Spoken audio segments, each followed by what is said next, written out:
Chapter 65. Flay was a legendary expert, and the name of the Red Dragon resounded throughout the continent. Her specialty, and the ultimate skill that made her famous, was naturally her unparalleled fire magic. As the continent's strongest fire mage, when she suddenly heard that there was something that could completely nullify the fire magic that she was so proud of, she naturally did not believe it and wanted to personally test it. Was it really nullified, or was the fire mage's level too low? With this, Flay understood that it really did not work. Ever since she came into contact with magic, this had never happened before. Although she did not show it on her face, a layer of haze had already covered Flay's heart. A bad premonition appeared in her heart. Since fire magic really doesn't work, then let's change it. Realm of Extreme Frost. Flay actually used an ice-forbidden spell. Bei Luo frowned slightly, thinking that a legendary expert was really unimaginable. She could actually use two opposing types of magic at the same time, and both of them had reached the level of a forbidden spell. The Duke had already walked to the back of a shield formation and stood beside the Iron Blood King. Bei Luo's shocked expression naturally did not escape his eyes. He thought that Musa was born poor and did not have much experience. Compared to a noble like him, Musa was still lacking. Powerful, the Iron Blood King said. Your Majesty is right. It really widened my horizons. The Duke said, Extreme Frost could greatly slow down a legendary expert's movements, and it could directly freeze an enemy below the Platinum rank. If it was effective against Jilin, this would be a great opportunity. Muzin's legs trembled slightly, and he had already dashed out. Golden light bloomed around his body, and he had actually directly activated the Emperor Body's technique. The Pope raised his scepter and cast an amplification spell on Muzin, the light god's protection. It could clearly increase a legendary expert's strength in all aspects. Muzin jumped 5 meters into the air, and Jiashu took the opportunity to walk below him and raise a shield.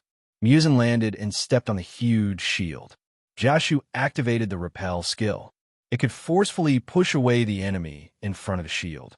Muzin used this powerful repelling force to jump up with all his strength, turning into a golden light that was faster than light. He charged toward Jilin and once again swung his fist with all his strength. This time, he was 100 times more confident because this time it was not just his strength. This punch gathered the strength of many legendary experts, and it could be said that it was the strongest punch that a human could throw. There was no reason for him to lose. This punch swung in the air, the clouds dissipated. He actually managed to create a clear blue sky and a bright sun. This punch, it was too fast, too strong. It changed the weather of the Snow Wind Empire. It knocked Muzin's alight as not a god, not a mage, and not a god of mage. Human beings were always like this. They were always able to deduce some profound meaning that was in line with their current state of mind from unrelated and meaningless matters. Therefore, there were always inexplicable misunderstandings between humans. Fortunately, this misunderstanding didn't last long. That was because Muzin's golden light left quickly and came back even faster.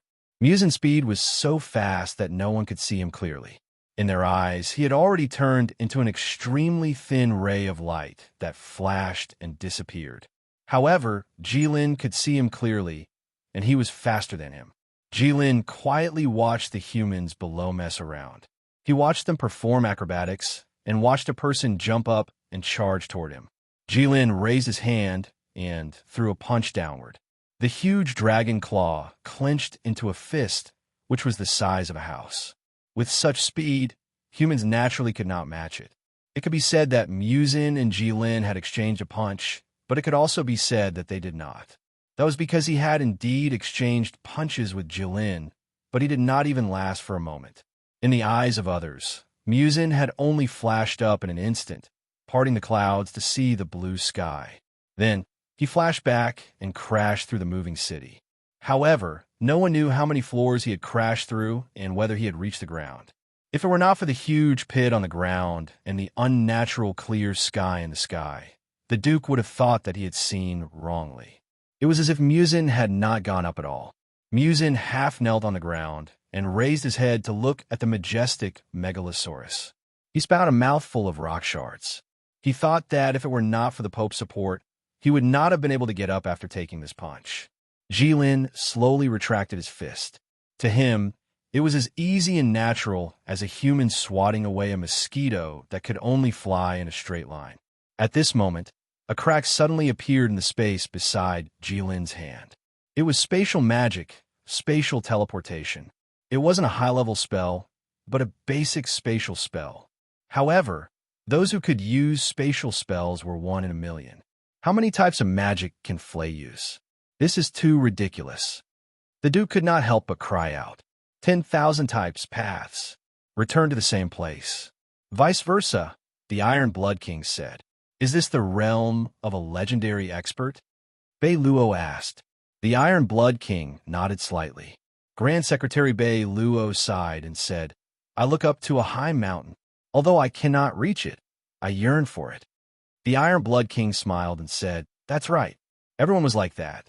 The Duke thought to himself, What are you talking about? The space tunnel opened, and Gai Mingyue flashed out. She pulled out the sword that she had been accumulating power for a long time. Her target was still Jilin's arm. A cold light flashed, and it was bone-piercing. The sharpness was unparalleled. No one knew how such a short sword could produce such a long and powerful slash. It was only now that people believed that the legend of the Middle Empire's sword saint Gai Mingyue, who once used her sword to slash open the palace gate of the Middle Empire's palace, was true. The sword light was too dazzling, but Jilin did not care. He thought, You want to slash my arm again? According to the words Staya had taught him, this was really unbearable. But even so, Jilin did not think of avoiding the sharpness. He slowly retracted his arm and suddenly swung it horizontally. He actually wanted to take on Gai Mingyue's shocking sword head-on. The huge dragon arm was like a moving city wall. It smashed towards Gai Mingyue from all directions. Such an astonishing momentum could not shake the sword saint in the slightest. The sword light did not change in the slightest because he believed that no matter what was blocking his sword, it would be cut by him. Even the endless sky would be cut open by him one day, let alone this arm that was only made of flesh and blood. This was the confidence of the Middle Empire. No, this was the confidence of the strongest swordsman in the human world. This was the arrogance that had settled down in the past, when he dared to confront the unfathomable royal family of the Middle Empire with a single sword. He had fought for 3,000 miles. One sword was like 1,000,000 soldiers. One sword dance shook the 4 directions. The spectators were as dejected as the mountains. The heavens and earth bowed for a long time. Who in the world could block this sword? The sword saint's sword light and sword will had reached its peak. This sentence was the portrayal of his heart at this moment. But, just as people said, the objective things in the world would not change with human will. Humans had their limits. There would always be things that no matter how hard they tried, they would not be able to do anything about it. And there were countless such things in the world. Even if the sword saint's swordsmanship was unparalleled, he was still human. The sword light that could lower the heavens and earth began to crumble the moment it came into contact with Jilin's scales. The sword saint only felt that his sword-wielding arms were broken, but his hands still held on tightly to his sword instinctively. The sword saint was swept away. He was shot down from the sky by Jilin. In the nick of time, the Pope cast a buff spell on the sword saint before he was hurt. Before this, the Gai Mingyue had always rejected the Pope's buff spells. Because he only believed in his sword, the sword saint was caught by Musin and placed on the ground. He struggled to get up. Even though he was heavily injured, he immediately felt that his hand was lighter. He looked at his sword. His eyes were about to pop out of their sockets. He was shocked. It was the famous sword that had accompanied him for half of his life and killed countless enemies, flowing light. There was actually a hole in it. At this moment, the sword saint's sword heart was almost shattered. He looked at the hole in his sword and did not know what to do. The Pope and the others also felt very troubled. They looked at the sword saint's expression as if his beloved woman had died. They were afraid that he would not even care about Jilin and sacrifice himself for his sword. Jilin looked at the sword saint's expression and felt very satisfied. He vaguely felt that he had taken his revenge. The guy Mingyue was a little dazed. He never thought that the sword he was so confident in would be shattered so forcefully. "That's too unsightly, Lord Sword Saint," Muzin shouted. "You're actually swayed by something that should be expected. You're not worthy of the name Sword Saint." The guy Mingyue was startled. "Look at the enemy in front of you clearly. He's not someone that any human can defeat. That's why we're gathered here," Flay said. The guy Mingyue was a top-notch expert after all. His willpower was far stronger than ordinary people. He looked at Jilin's figure and sighed in his heart. He did not have a right to be arrogant in front of this creature. The Sword Saint slowly straightened his back and placed flowing light in front of him. He said softly, "Excuse me, everyone." Everyone smiled knowingly and did not say anything. "Although this goes against the way of the sword, I still have to say it. Let's attack together," the Sword Saint said. "All right." The Emperor of Physique raised his fist in front of his chest. "That's how it should be," Jiashu said. The Pope looked at the guy Mingyue, who quickly composed himself. He thought to himself, "Lord Sword Saint is really strong." He raised his hand and cast a buffing spell on the Sword Saint. The Sword Saint gripped his sword uncomfortably, but he did not refuse. Jiashu looked up at Jilin and thought to himself, "This world is really full of disasters." He then looked at the Sword Saint, who had become more determined. He thought about how the Sword Saint's stunning sword had been forcefully defeated. He could not help but say, "Why do humans have to be strong? It's because they can't survive without being strong. Why do humans have to be united? It's because there's an obstacle that one person can't overcome no matter what. Does that mean that how many virtues do humans have? How many cruelties do humans have in this world?" When Jilin heard this, he could not help but laugh wildly. "No, don't think too highly of yourself, human. This world is equal to all living things. It equally bestows sunlight, rain, dew, spring flowers, autumn moon, summer, and winter snow to all living things. It is not an enemy of life, but it is also not a friend of life.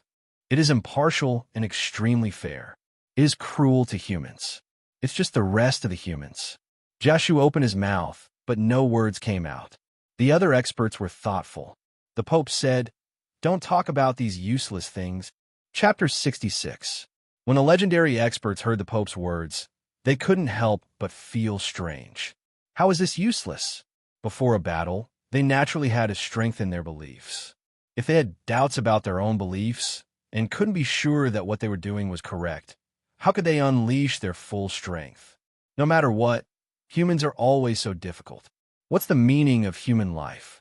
Should humans continue to exist in this world? Now, only now, what we should do is undoubtedly defeat it. The Pope pointed at Jilin with his staff. "What do you mean by being cruel to humans? It's the other humans. What joke. You've already caused so many innocent humans to lose their lives for no reason. How can you say such words? You've really learned the essence of how shameless humans are. Haha, humans are really a degenerate race. They're always used to putting aside problems that they can't solve. However, this kind of thing is like death. You can temporarily not think about it, but you can't get rid of it." Jilin laughed. "Also, I'm willing to respect all lives as long as you don't block my path. What's your goal?" Muzin asked. "Give Staya to me, and I won't interfere in this playful war between you and the dwarves," Jilin said. "No," Jiashu and the Pope said in unison. Staya had the Holy Book of Light.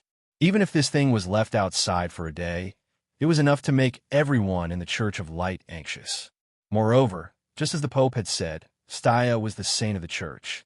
If she was taken away just like that, where would the Church of Light's dignity go? How would they be able to establish themselves in the continent? "Did you hear that?" Flay shrugged her shoulders at Jilin. Jilin had lived in the human world for a long time. He was very clear about the meaning behind this playful action. Since that was the case, there was nothing more to say. Jilin stretched out his finger and poked Flay without warning.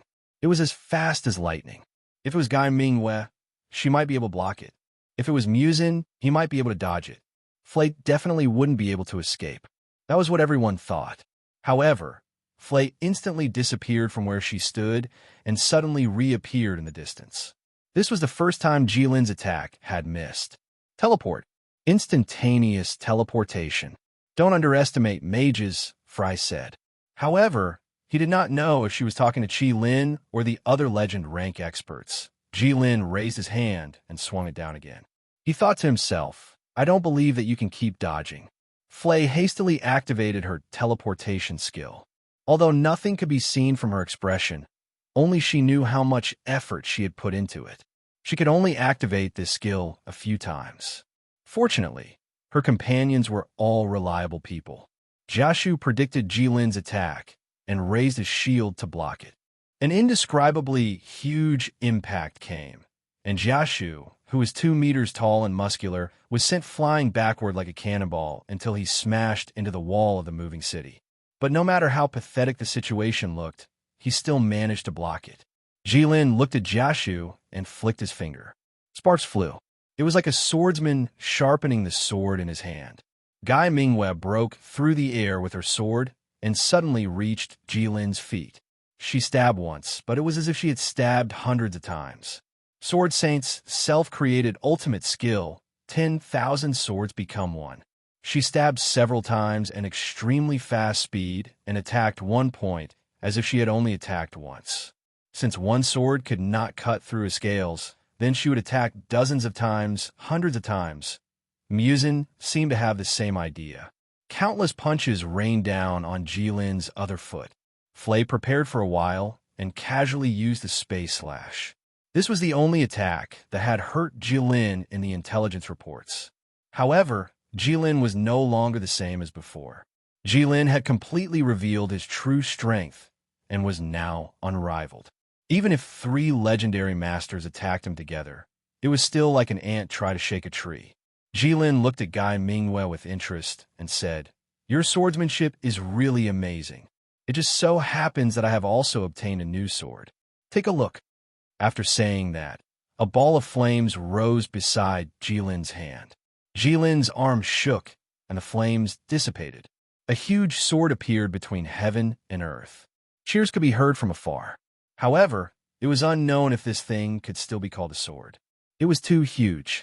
When the Megalosaurus held it with one hand, it seemed to complement each other. Jilin raised the huge sword and slashed downwards. Even the Iron Blood King, who was very confident in his mobile city, was not sure if it could block this attack. Would it be slashed apart? The Iron Blood King could not help but have doubts. Sword Saint looked at the huge sword that was falling down like Mount Tai. The wind brought about by the huge sword made the Sword Saint's eyes hurt. Sword Saint thought to himself, this is not a sword. However, since the opponent had taken out a sword, he must also take out a sword in accordance with the etiquette of a swordsman. The sacred swordsman leaped onto Qilin's sword. Even if he knew that he would lose, even if he knew that he would die, he still had to take out his sword. This was the only way to live up to the name of a swordsman. This sword was called Sky-Piercing. Even Sword Saint felt that he would definitely lose, and perhaps even die. With such a mentality, this sword attack naturally had some tragic artistic conception in the eyes of others. Jiashu, who had been watching the battle, saw this sword attack and thought to himself, no wonder the opponent's title was Sword Saint and the others' titles were Holy Wall, Red Dragon, and so on. Sure enough, there was something extraordinary about it. Knowing what is impossible and doing it, one is a saint. The Pope also saw it. He thought that even if there was a saying, there are things that a gentleman should and should not do, there was still a second line, wasn't there? There are things that a gentleman should and should not do. Knowing what can be done and doing it, knowing what cannot be done and not doing it, is the way of a gentleman's actions and not doing it. Even he, a person from the Simi Empire, knew this saying. What's wrong with you, a native of the Middle Empire? You're taking out of context? Sword Saint's sword hit Jilin's sword. It was as if a mountain had crushed a green bamboo. The Sword of Light was broken. Sword Saint instantly fainted. Switch activated. Jiashu activated his divine skill, instantly switching positions with the guy Mingyue, and raised his shield. The shield shattered. Thanks to the shield blocking the impact, Jiashu was knocked far away and escaped the fate of being split in half, but he was on the verge of death. In the blink of an eye, 2 legendary masters had died. The Pope was just about to raise his staff to heal the 2 of them. In front of the strongest human saint, such injuries were nothing. Jilin pointed his sword at the Pope. Just the sword energy caused countless small wounds to appear on the legendary master's body. Musin came to the Pope's side and blocked the surging sword energy for him. The Emperor's body technique covered his body like metal. Jilin gently pushed the sword forward. The huge sword brushed past Musin and accurately cut off his left arm. Jilin shook his head slightly. The stab was off target. It was his first time using a sword, and he was using a huge sword to stab ants. Even if it was Jilin, it was excusable for him to make a mistake occasionally. Musin bled and fell to the ground, but he gritted his teeth and did not say a word. He just stared at Jilin with bloodshot eyes. The Pope's body was invaded by Jilin's sword energy, and his blood was in turmoil. He could not use magic at all. He thought that he had imagined how terrifying his opponent's abilities were, but he did not expect that he still underestimated him. This time, there were as many as 5 legendary champions who had come. Their preparations could not be said to be insufficient. The humans' attitude towards this matter could not be said to be careless. However, they still achieved such an outcome. It was because Jilin's abilities were far beyond their imagination. Who would have thought that a megalosaurus could take out a sword? Now, the Sword Saint's sword was broken, and his Emperor's body was crippled. The Holy Shield was broken, and the Pope was helpless. Only the weak Sorcerer Flay was left to face the invincible Megalosaurus alone. There was nothing she could do. The Pope thought about how he had been so confident in front of Aisha. He had listened to Aisha's words, but he did not take them to heart. In the end, reality was really harsh. The Pope could not help but sigh. At this moment, the Pope put himself in the shoes of others. He thought of the legendary Marquis Prime Minister from the Middle Empire. How similar was his current situation to Marquis Prime Minister in his later years? Even if he was fully prepared and thought that he had anticipated all the variables, in the end, it was all so unreasonable and natural that he lost. Back then, Marquis Prime Minister waved his feather fan and schemed. He made his lifelong enemy fall into a raging fire. Just as the matter was about to be settled, it suddenly rained heavily, and his enemy escaped. At this moment, even this legendary figure could only sigh helplessly and say, "Man proposes, God disposes." The Pope also wanted to say this, or the equally famous sentence, "Why is the heavens so mean to me?" However, the bleeding all over his body was too painful. He really did not have the strength to do so. He could only spit out a mouthful of blood and give up. Actually, ordinary humans rarely cared about major matters. They rarely thought about the fate of humans. Firstly, it was because it was useless to think about it. To most humans, it was better to think about what to eat for dinner than to think about such matters. Secondly, humans had a saying, "When the sky falls, there's a tall one to hold up." In the Middle Empire, this was called the capable do more work. In the Simi Empire of the West, this was called the greater the ability, the greater the responsibility. He didn't know if this principle made sense or if it was fair to the strong, but it did make life easier for most people. Just like the humans present, when the legendary powerhouses fought fiercely with Crimson Unicorn, they watched from the side with a clear conscience. No matter how concerned they appeared, it was still the same. Just because you're strong, you should face this calamitous creature and protect us, the weak. That's right, of course. However, when the situation took a turn and the legendary masters fell to the ground one after another, the humans were once again shrouded in despair. Yes, when the sky fell, there was a tall one to hold it up. However, if the tall one was smashed to death, what about the short one? Could you hold it up? Chapter 67. Of course, the answer was no. When the taller ones were smashed to death, the remaining ones could only feel despair. Escort His Majesty away first. The Duke roared when he saw this scene.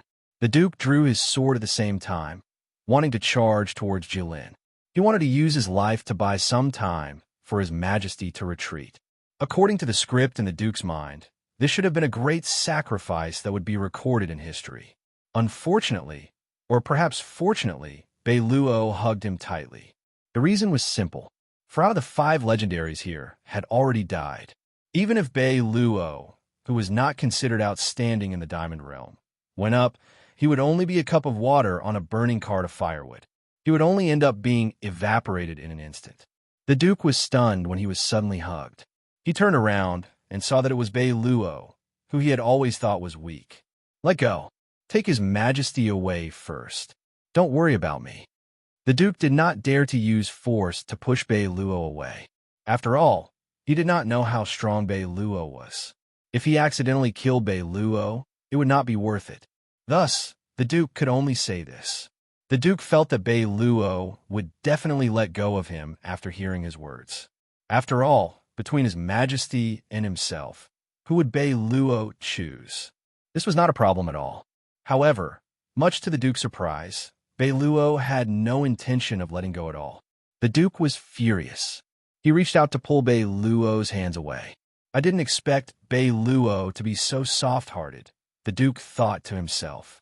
The two of them were causing such a commotion behind the Iron Blood King. It was hard for him not to notice.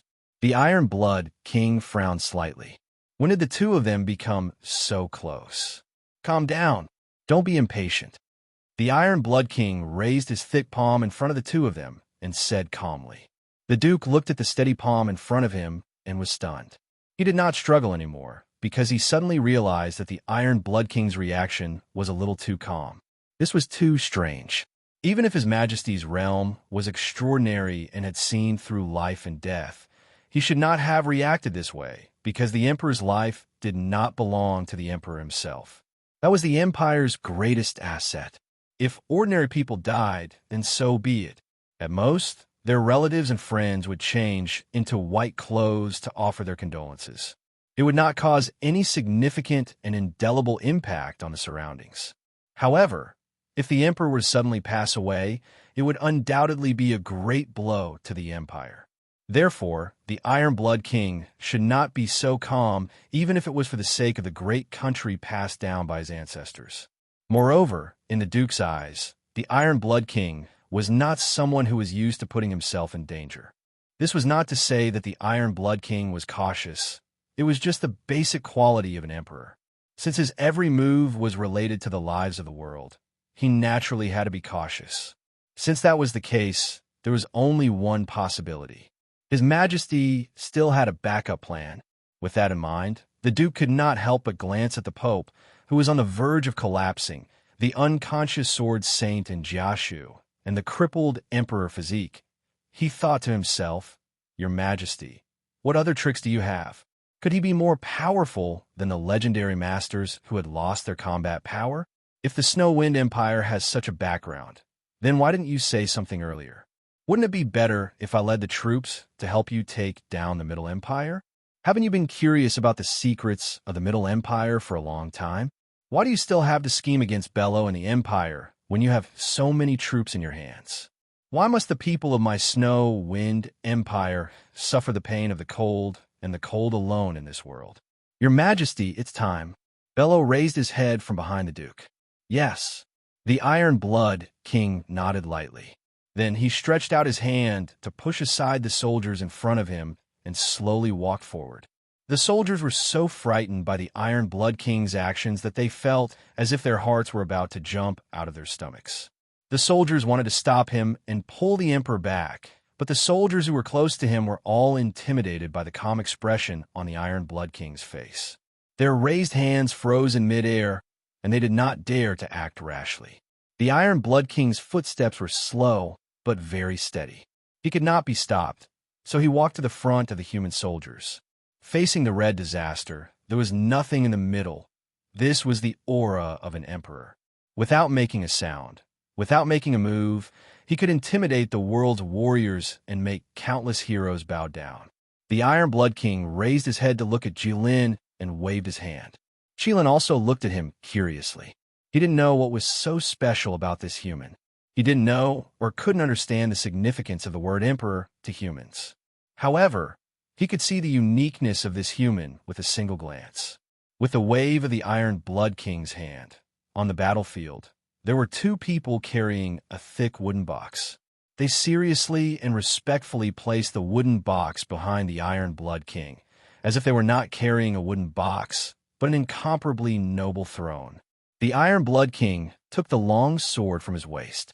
Without looking back, he raised the cloak behind him. With a whoosh, the cloak was raised high. The Iron Blood King took the opportunity to sit down.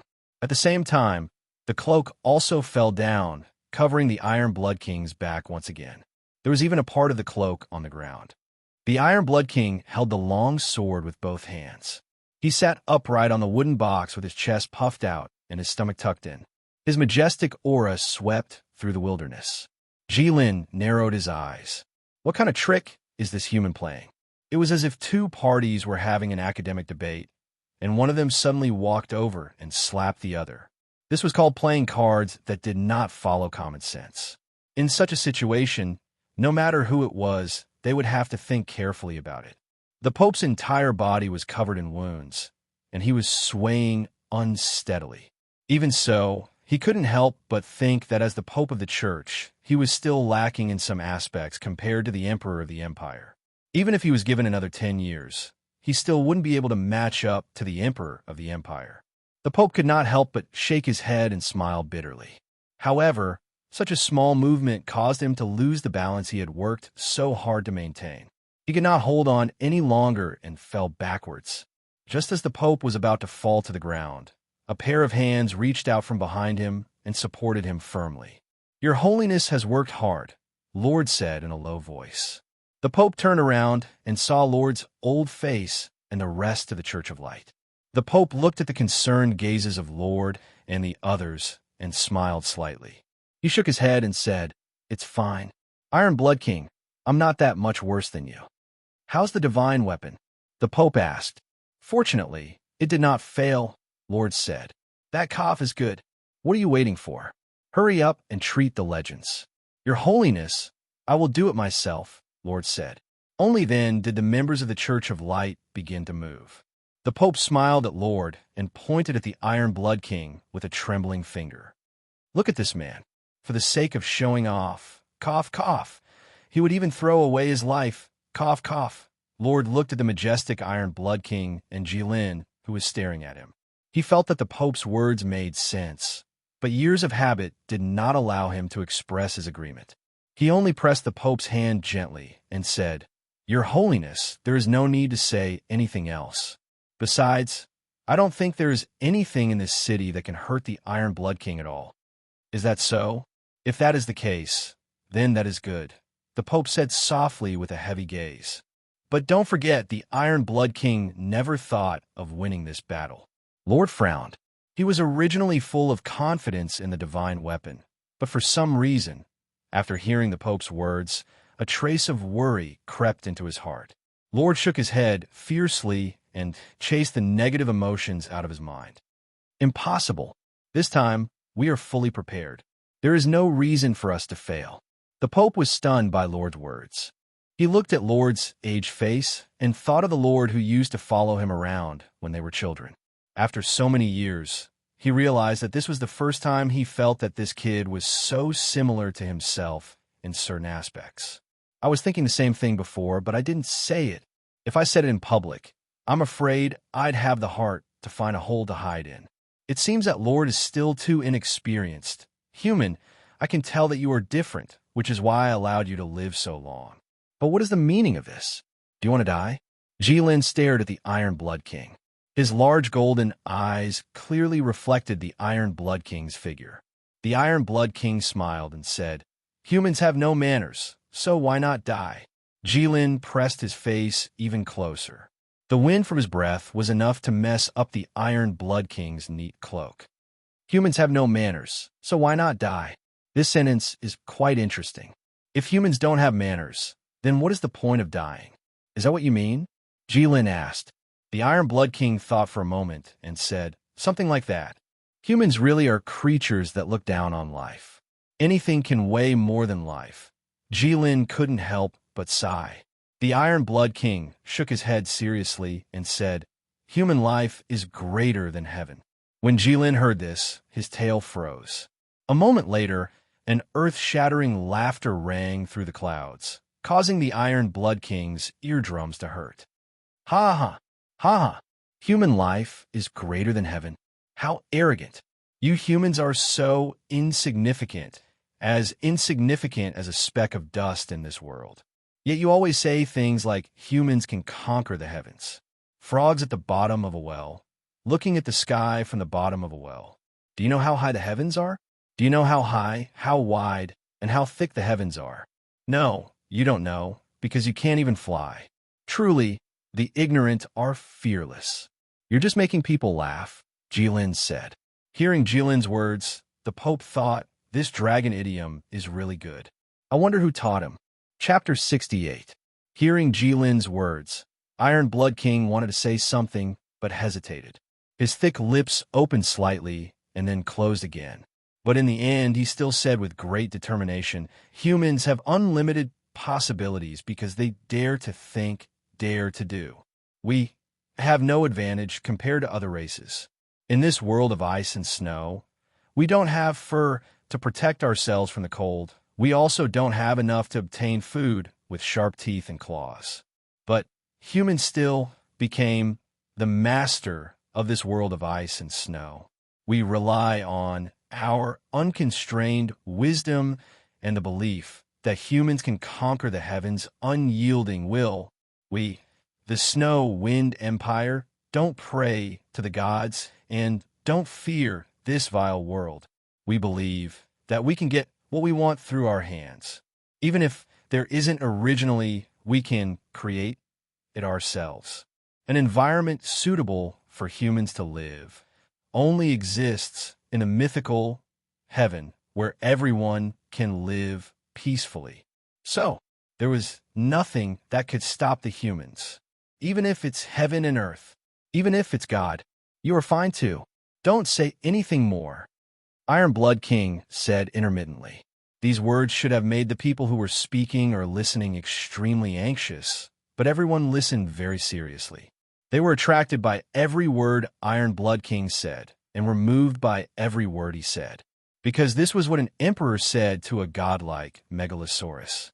The emperor sat on the wooden box, not even as high as the Megalosaurus's feet. The Megalosaurus only needed to raise its hands slightly to end his life. But the emperor maintained his majesty. When he spoke, his eyes seemed to contain endless light. His voice was steady and powerful. In everyone's eyes, the emperor's aura was enough to be on par with the Megalosaurus. They were equal. Only the Pope and Lord instinctively frowned when they heard Iron Blood King say, "Don't pray to the gods." Jilin was infuriated.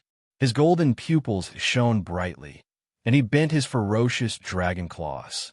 The scales on his fingers all stood up, and the edges of the scales were shining with a cold light, incomparably sharp. There were also countless small flames shooting out from between Jilin's teeth. All the humans who could move could not help but take a few steps back. It was because he was curious to hear what this special human had to say that he was patient enough to not kill him. He had to wait for this person with a speech impediment to finish his sentence. How great was this treatment? In human terms, it was not an exaggeration to say that he was looking at her in a new light. When he first met Aisha, he had poked a hole in her head with his finger before she could even finish her first sentence. This time, he allowed a human to spout such nonsense in front of him and even provoked him in the end. There had never been a human who dared to provoke him when he was in such a state. Jilin suddenly opened his mouth and spat out a huge flame at Iron Blood King. It was not a dragon's breath, but a small flame unconsciously produced by Jilin when he was extremely angry. If Jilin's action was taken by a human, it would probably be equivalent to shouting at someone who angered you. But even if it was just a casual action, those flames still came from Jilin's mouth. They were flames cast by the most powerful creature in this world, the divine Megalosaurus of the fire attribute. Its heat was enough to instantly melt any material that the dwarves were proud of. Of course, it could also melt a person's armor and body. "Your Majesty," the Duke roared. He raised his hand in the direction of Iron Blood King, trying to grab something in vain. His expression was ferocious, and there was a trace of the deepest despair hidden in his eyes. The Iron Blood King was enveloped in flames, and the surface of the moving city around him began to melt. The hard black stone turned into a rippling liquid, and the flames only lasted for 2 or 3 seconds. The ground that had already turned into liquid started to solidify under the extremely low temperature, becoming hard once again. But this time it was no longer flat, and it no longer had simple patterns. It had countless wrinkles, like the surface of the sea that had been instantly frozen by a breeze. Only a very small area did not change, and that was the ground under the Iron Blood King's feet. It was as flat as before, and from a distance, it looked like a small island in a lake. The Iron Blood King was still sitting on his throne, and that wooden box was also undamaged. No one knew what had happened, and no one knew how the Iron Blood King had managed to survive under such hot flames. But everyone knew that this was not something the Iron Blood King could have done with his own strength. This was the power of the Snow Wind Empire's Emperor. The Iron Blood King still stuck the sword in the ground, and did not have any intention of pulling it out. Moreover, from a moment the Iron Blood King stuck in the ground, it did not move at all. The Iron Blood King seemed to want to use his actions to prove what was meant by the important weapon of a country cannot be used without permission. An emperor should be like this. An emperor's personal strength was the most useless thing besides strengthening his body. Because he had a country, he could do everything for him. An emperor's sword naturally had very little practical use, and was more of a symbolic meaning. For example, seeing a sword was like seeing a person or something. If an emperor had no choice but to pull out his sword, if it was not an accident, it could only mean that the country was at the end of its rope. At that time, even if the emperor could use his sword to kill his enemies, it would be better for him to directly cut his own throat. The Duke looked at the safe and sound His Majesty, still in a state of shock. He swallowed a mouthful of saliva, and only then did he breathe a sigh of relief. Although it was a basic requirement for an outstanding general to remain unfazed even if Mt. Tai collapsed in front of them, but to the Duke, if the Iron Blood King died, it would not be comparable to a mountain collapsing. It would be like the sky collapsing. The Duke pulled Beiluo over and roared in his ears, "What is going on?" Beiluo was shocked. He could not help but push the Duke away. However, the Duke did not move at all, and his hand was still tightly holding onto Beiluo's sleeve. Beiluo knew that the Duke was using all his strength to hold on to him, and he would not be able to break free. Beiluo, who had quickly judged the situation before him, immediately gave up on the idea of pushing the Duke away. He could only use his other hand to rub his ear that was hurting from the shock. He said to the Duke with a slight smile, "What is so hard to understand? As the monarch of a country, just going into battle in person is enough to make us, his subjects, feel ashamed. If we don't make full preparations, don't tell me you want His Majesty to fight the enemy with your sword." Hearing this, the Duke gritted his teeth, and the hand holding on Beiluo's sleeve became even more forceful, and his veins were exposed. "Then why didn't you tell me earlier? Why did you make me so worried and embarrassed?" The Duke said with a hoarse voice. Facing the Duke's sinister expression, Beiluo did not feel the slightest bit of fear. He lowered his head and tried to pry off the Duke's pinky finger. At the same time, he said with a chuckle, "Your Excellency must be joking. How could you belittle yourself like this? How is this a disgraceful act? In this humble one's humble opinion, you're clearly a loyal and patriotic person, a brave and righteous person. You're simply a role model for all the soldiers. After this battle, Your Excellency's reputation in the military camp is bound to rise to another level. This humble one will congratulate you in advance." When the Duke heard Beiluo's flattering words, his mood did not improve in the slightest. Instead, he sneered again and again, saying with a sneer, "Rise to another level?" and then face even more fierce attacks from the civil officials under Grand Secretary Bello. The Duke seemed to have thought of all the insults he had received from the civil officials in the royal court these past few years, and he became even angrier. Grand Secretary Bello did not feel the slightest bit of guilt. He said with a mischievous smile, "This humble one was forced to do this. Moreover, Your Excellency should be well aware of this as well. How can a general's strength not be restricted? I hope Your Excellency can understand. Understand? Your methods are always so despicable. How can I understand? Then what do you think we should do? You can't expect us scholars to fight openly with you military generals, can you? That would be too stupid. Ah, ouch, ouch. Hurry up and let go of me. I won't talk about the past now. Don't talk about other things with me. I just want to ask you one thing. Why did I, as the commander-in-chief, not know about this kind of backup plan? That's simple, Bellows said with a smile. Speak. When the Red Disaster first appeared in Morag, when it first appeared in the eyes of the Empire, regardless of the circumstances, it was Your Excellency who led the way. The Duke suddenly let go of Bellows' hand. Even with his strength as a diamond expert, he actually staggered back a step. He was flabbergasted. His Majesty, he doesn't trust me? The Duke stuttered in disbelief. Bellows looked at the Duke with some sympathy. He thought to himself that this kind of expression would never end. In fact, the Duke could already be said to be very trusted by His Majesty. But there was no other way. The Iron Blood King would not completely trust anyone because of the position of Emperor. That's right, anyone. After Jilin spat out a mouthful of flames, he suddenly looked up. He saw a white light abruptly appear beside the sun, which was rarely seen in the Snow-Wind Empire. It seemed to be side by side with the scorching sun, but Jilin clearly knew that was not the case. It was only an illusion. That light seemed to be slowly descending, but was actually very fast. In a short while, it floated in front of the Iron Blood King. The light receded, and a pure white fortress appeared in front of Jilin's eyes. The light receded, as if there was endless energy hidden within. This is the document, the legend, the weapon that humans once used to defeat the gods. What do you think? The Iron Blood King held his sword and said to Jilin in a deep voice. He was full of confidence and high spirits. Chapter 69. What do I think? Jilin thought to himself.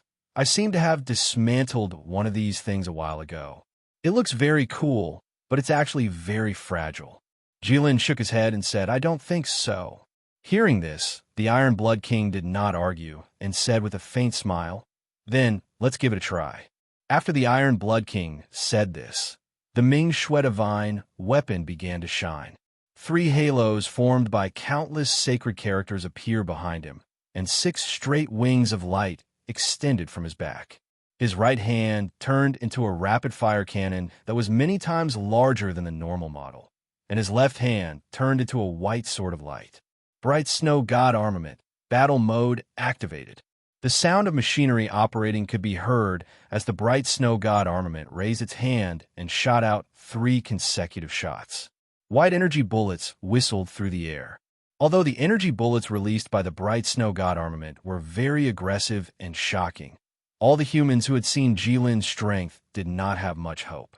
After all, before, even the Sword Saint's heaven-splitting sword and the Emperor's cloud-scattering fist were not effective, let alone the energy bullets that could be seen everywhere in the Snow-Wind Empire. Although the energy bullets fired by the Bright Snow God armament were indeed much larger than normal energy bullets, only the Pope looked on expectantly. He originally thought that the Red Disaster would take the hit without moving. After all, Jilin did indeed have the strength to do so, and also had such an arrogant attitude. But in the end, things did not go as planned. Jilin stared at the 3 white energy bullets, and a bad feeling suddenly emerged in his heart. His golden eyes slightly narrowed, as if he was facing a great enemy. Jilin covered his body with his wings. The small scales on his wings were tightly closed, and the soft wings suddenly became hard. These were 2 solid shields that were as stable as Mount Tai. Boom, boom, boom. The 3 energy bullets hit Jilin's wings one after another, causing smoke and dust to fly out and cover Jilin's huge body. After a moment, a golden light shot out through the smoke. Jilin roared and suddenly spread his wings. A dragon-like hurricane swept out and instantly blew away all the smoke. The world became clear again. The Pope looked at Jilin, who appeared from the smoke, and his eyes seemed a bit dim. He lightly sighed and shook his head, sighed, what a pity. Yeah, it's really troublesome. Lord replied. Jilin held the huge sword with both hands and pointed it behind him. His entire dragon body leaned forward and his dragon shoulders slightly lowered. His wings were raised high, ready to attack. This posture allowed one to hide the tip of the sword behind one's back. Regardless of whether it was an upward slash or a downward slash, it was very convenient, making it impossible for the enemy to judge the trajectory of the sword. This seems like a sword technique. The Duke turned to look at Bellows with a bit of doubt muttered. Bellows like he was a completely different person to laugh. His brows were tightly knitted, and his expression was extremely solemn. She ignored him completely. Jilin's wings flapped, and he instantly turned into a streak of red light, disappearing on the spot. Even though he was holding such a huge sword, it did not seem to affect his speed in the slightest. In just a moment, Jilin had closed in on the enemy and completed an upward slash in the meantime. The Bright Snow Divine Weapon's automatic defense system activated. The Sacred God's Sword of Light shone brightly in front of his chest. The two swords clashed. Boom! The two swords had clearly clashed, but who would have thought that the collision would produce an explosive sound? The violent sound traveled down to the ground, enough to make people's ears temporarily lose their function. However, they did not cover their ears at all. They just looked up at the sky in a daze. Everyone's face seemed to be blooming with a faint radiance. That was hope. That was the feeling of seeing the light at the end of the tunnel after the mountains and rivers, and seeing the light at the end of the tunnel. Because Jilin's sword had actually been blocked. This was the first time a human had blocked the red disaster. When Jilin's sword clashed with the Sword of Light, Jilin felt as if he was being suppressed by something, unable to display his full strength. This feeling was honestly somewhat familiar, just like when the Great White Formation had descended in Sacred City. It was to the extent that he could not destroy this human toy in front of him. Interesting, Jilin thought to himself. While Jilin was in a daze, the Bright Snow Divine Weapon had already raised a rapid-fire cannon in its right hand and aimed it at Jilin's face. It immediately began to fire without any hesitation. Jilin was startled by the cannon in front of his eyes. However, the dragon race's reaction speed was indescribably fast compared to humans. Under Jilin's high concentration, his golden vertical pupils could clearly see that the rapid-fire cannon was firing. The cannon's barrel glowed bit by bit as the cannon shell slowly left the chamber. Since he could see it clearly, he could naturally dodge it and defend against it. Jilin's long neck shifted to the side and dodged the first few cannon shells. Soon after, he began to exert strength with his hands and swung the Bright Snow Divine Weapon away. The Bright Snow Divine Weapon was repelled. However, it did not waver in the slightest. It continued to madly fire at Jilin. The rapid-fire cannon shells formed a white line in the sky without stopping. Seeing this, Jilin changed to holding his sword with one hand. He raised his left hand and stood sideways. He stuck out his chest and raised his head. At the same time, he spread his 5 fingers. Looking at this posture, could it be? Grand Secretary Bellows' throat was somewhat dry. He couldn't help but swallow a mouthful of saliva. He already had some extremely bad guesses. However, it was rare for him to not dare to believe his own judgment. Thus, he asked Fry, who had unknowingly arrived near them to watch the show. When Fry heard Bellows' words and saw Jilin's posture, even as a legend rank expert, she couldn't help but shiver. With great difficulty, she said, "That's right. I want to release a magic spell. Furthermore, this is my signature move when releasing the fireball technique." Countless fire elements were scrambling to listen to Jilin's command. An unimaginable amount of fire elements gathered in front of Jilin's left hand. They were arranging themselves in an interesting manner. An enormous fireball appeared in front of Jilin. It illuminated half of the sky and devoured countless energy bullets. Before this fireball, Jilin's enormous body couldn't help but appear small. The Duke extended his hand to cover his eyes. That firelight was truly too dazzling. Although they were very far away, the Duke was still able to clearly feel the roasting heat. To a person from the Snow Wind Empire, this was a rare experience. It was unimaginable how high the temperature of that fireball was. Also, how high was the temperature in the center of that fireball? Is this a fireball technique? Bello's voice became sharp. He looked at Fry in disbelief. In essence, yes. However, in terms of effect, it's more like the legendary fire element magic. Setting Sunday, Fry looked at that fireball and slightly narrowed her eyes. She continued to stare at it. Even though she was stung by the firelight and couldn't help but shed tears, she still didn't blink. The emotion that was revealed from her narrowed eyes was yearning. However, after looking at it for a while, Fry lowered her head in the end. Even though she was known as the fire dragon among the humans, even though she was the strongest user of fire element magic, she still believed that this was a realm that she would never be able to reach. At this moment, Fry truly understood what it meant to look up to a tall mountain. Although you can't reach it, your heart yearns for it. Although she was the mountain in the eyes of others in the past. Jilin pushed his left hand forward slightly. The enormous fireball flew toward the bright snow god armament. The raging fireball crushed forward with an aura that could topple mountains and overturn seas. Although it wasn't very fast, it had a wide range. Moreover, the bright snow god armament was too close to Jilin. It was impossible for it to dodge. Seeing that the bright snow god armament was about to be engulfed by the fireball, the Iron Blood King and the Pope finally looked at each other. The two of them slowly nodded. The Pope took out the cross of the God of Light that he always wore around his neck. He held the pendant in front of his chest with both hands.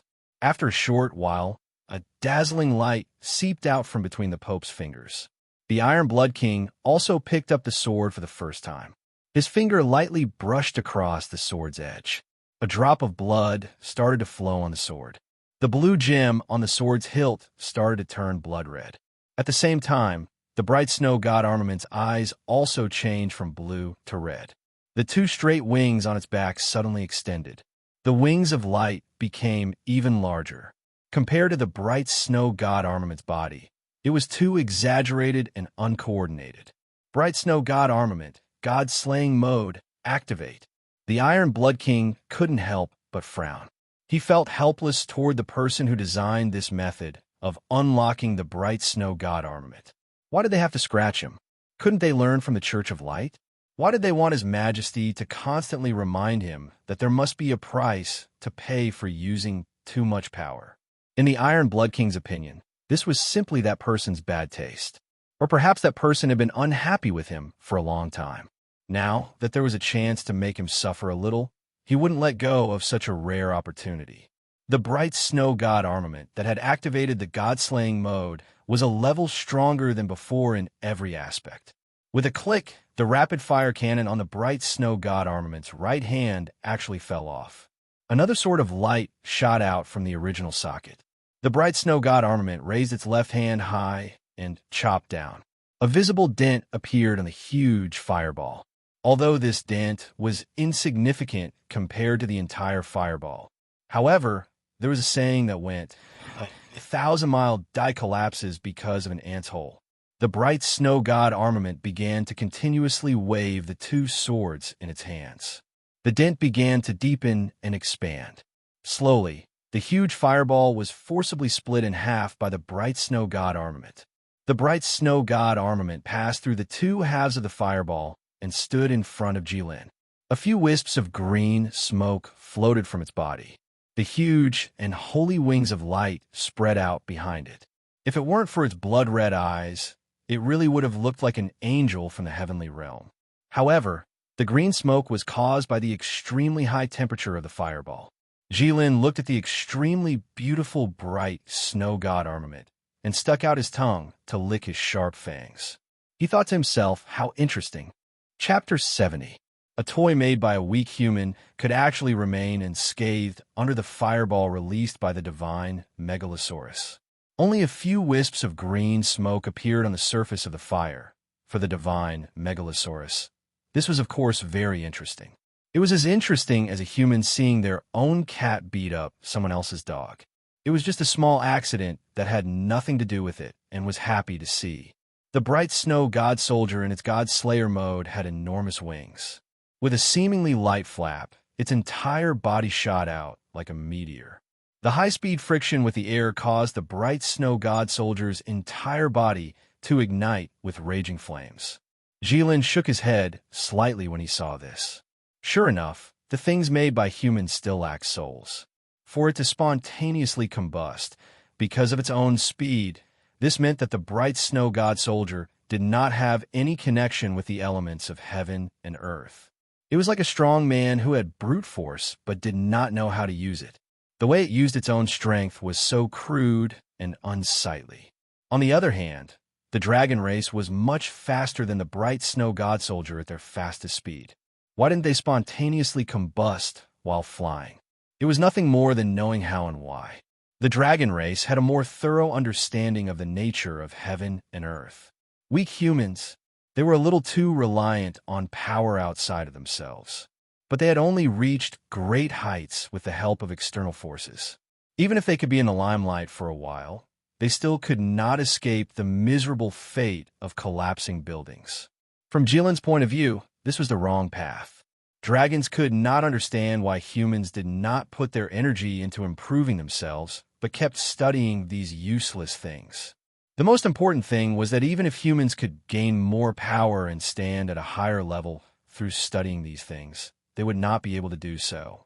But this kind of thing, even if it was high, how high could it be? No matter how high they stood, what meaning did it have to humans? The bright snow god soldier came in front of Jilin with flames all over its body. It crossed its two swords and slashed forward. Jilin pushed the huge sword in his hand forward and accurately pointed at the point where the two swords crossed. The bright snow god soldier's two swords could not move forward.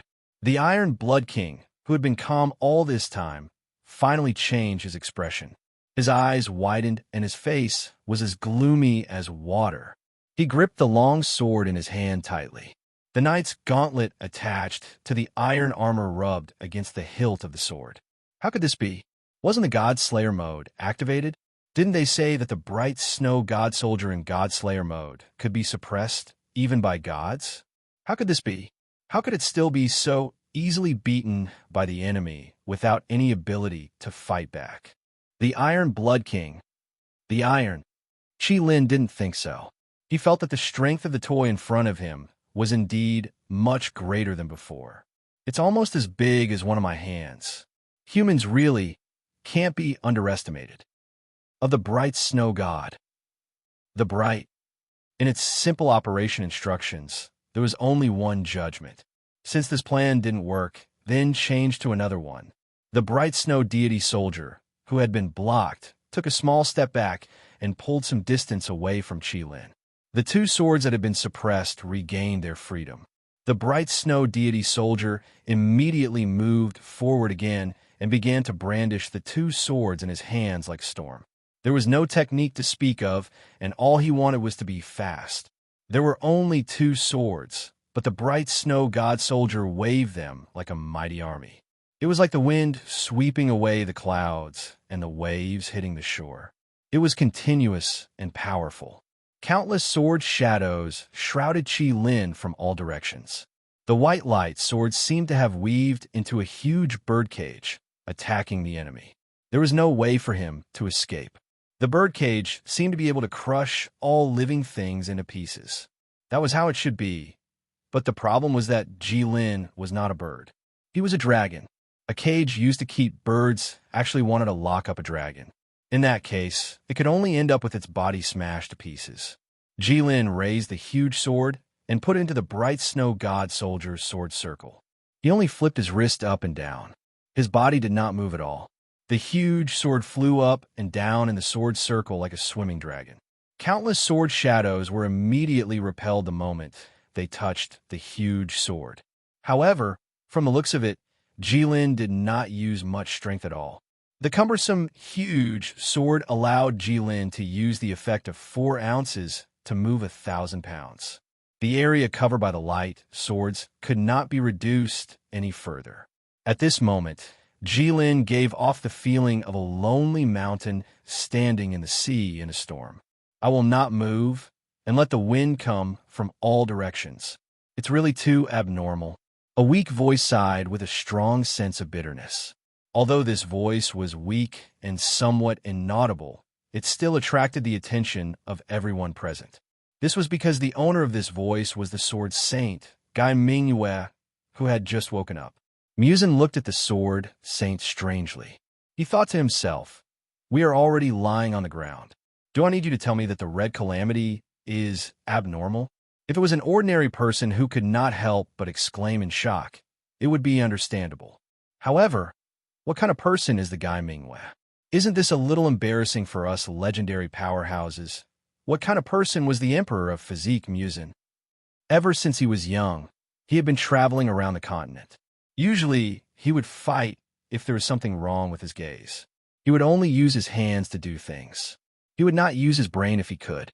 He always believed that there was nothing that he could not solve with his iron fists. In short, he was a standard person. He was straightforward to the end. This kind of person would not know how to hide his expression at all. As a result, the Guy Mingyue only needed to look at Musin's face to understand the meaning behind his expression. After all, both of them were close combat characters among the legendary powerhouses. They would occasionally exchange pointers with each other. After exchanging blows back and forth for no less than 70 to 80 times, they were already very familiar with each other. Sword Saint thought to himself, he's obviously quite strong, so why doesn't he use his brain to think? How did this person survive in the deceitful human society? To be able to enter the realm of the legendary realm was truly a miracle. Sword Saint could not help but criticize in his heart. However, Musin did not have the ability to understand the meaning behind the words like Sword Saint. He just continued to stare at the Sword Saint. "I'm not talking about his strength," the Sword Saint explained helplessly. "I'm talking about his terrifying learning ability and the speed of his growth." The Sword Saint raised his head and looked at Jilin, who was in the sky. He looked at the sword in Jilin's hand and sighed with disappointment. Look, his swordsmanship has obviously reached the level where he can wield it like an extension of his arm. He and his sword have become one. This might not be accurate, but it's roughly what I mean.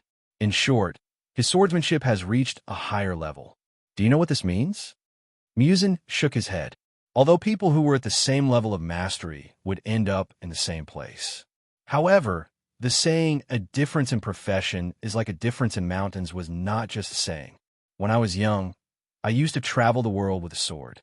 Although the time I spent on the continent was not as long as yours, I've experienced many ups and downs. I've seen many people and things, so I'm not considered ignorant. But to be honest, among the countless people I've met, I've never found anyone who's more talented in the way of the sword than me, Guy Mingyue said in an extremely sincere and indifferent manner. She spoke such arrogant words. If it had been anyone else who had said those words, the audience would have had expressions of annoyance, ridicule, or contempt. Perhaps there would have been some who would have drawn their swords on the spot, wanting to fight it out with the person who had spoken. However, this was the Sword Saint, the Guy Mingyue's words. Hence, there was no such thing. Everyone waited for the Sword Saint to continue. No one had any other expression, because this was just a plain fact that did not contain any rhetorical devices. A Sword Saint should say such words. If the Sword Saint said that his talent was average, his swordsmanship was mediocre, and so on, it would be hypocritical if it wasn't to disgust others. However, even for me, from the first time I touched a sword to the moment I became one with the sword, it took me 2 years. As for him, the Sword Saint paused and looked away from Jilin. He looked at Musin's broken arm and said faintly, "Not long ago, it was obvious that he had just touched a sword and did not know how to use it. He even missed when he tried to stab you. However, now, he can easily stab a small spot that moves so quickly." Musin knew that the Sword Saint was talking about the spot where Ming Shui's 2 swords crossed. This kind of terrifying improvement and learning speed is really terrifying and helpless. The Sword Saint closed his eyes and sighed. That's right. It was obvious that he learned the fireball technique after seeing me use it once. In the end, he really made me feel ashamed. That fireball technique is really something that I cannot compare to. Flay clenched her fist tightly and expressed her unwillingness to admit defeat. However, there's something that I don't understand. It's understandable for him to learn Ming Yu's swordsmanship. After all, he seems to like his sword a lot. However, why did he learn my fire magic? You must know that he is a fire dragon. Flay was puzzled. That's because he wants to understand humans. The Pope spoke. He uses a human's appearance, acts like a human, learns a human's language, learns a human's swordsmanship, and learns a human's magic. However, there is no need for him to do all of that. Yet he still did it. There's only one explanation for that. He wants to understand humans. That's why he deliberately learned those things. That's why it's so sudden. The Pope smiled. It was as if he had discovered a little secret that no one knew about. How did you discover it? The Iron Blood King frowned and asked in a deep voice. Could it be? Didn't you all feel that his idiom was too good for a dragon? The Pope raised his hand and scratched his forehead. He asked in astonishment. Chapter 71. In the sky above the moving city, the cold wind whistled and snow flew everywhere. However, the sun was shining brightly in the sky, and there were no clouds in sight. Under the bright sun, the snow seemed even more beautiful, but it was also a little strange. In the sky, the holy Megalosaurus Jilin was fighting fiercely with the human's god-killing weapon, the bright snow god weapon. Any exchange of blows could decide the fate of all the humans present. However, at such an unbelievable moment that required everyone's full attention, everyone listened to the Pope's words and could not help but feel confused in the cold wind. Musin seriously thought about the Pope's words, then frowned and tried hard to recall what Jilin had said before. He finally confirmed one thing. He had indeed forgotten everything. Who could remember what he had said?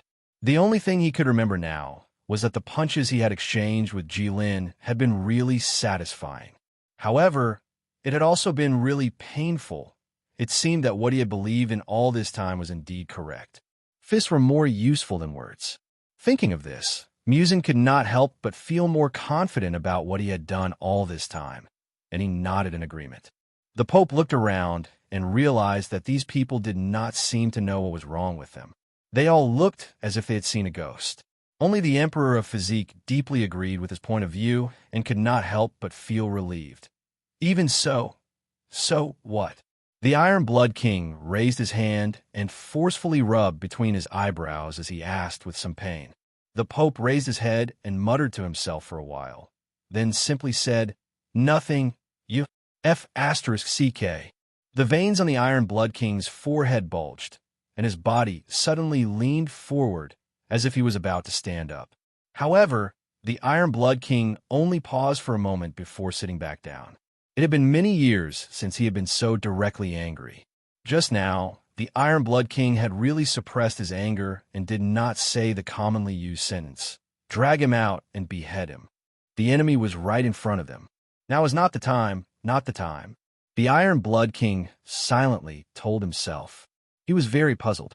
How could a wise emperor like the Sacred King tolerate such a person who was on equal footing with him in the sacred city for so many years? Aren't you afraid of being infected with some mental illness?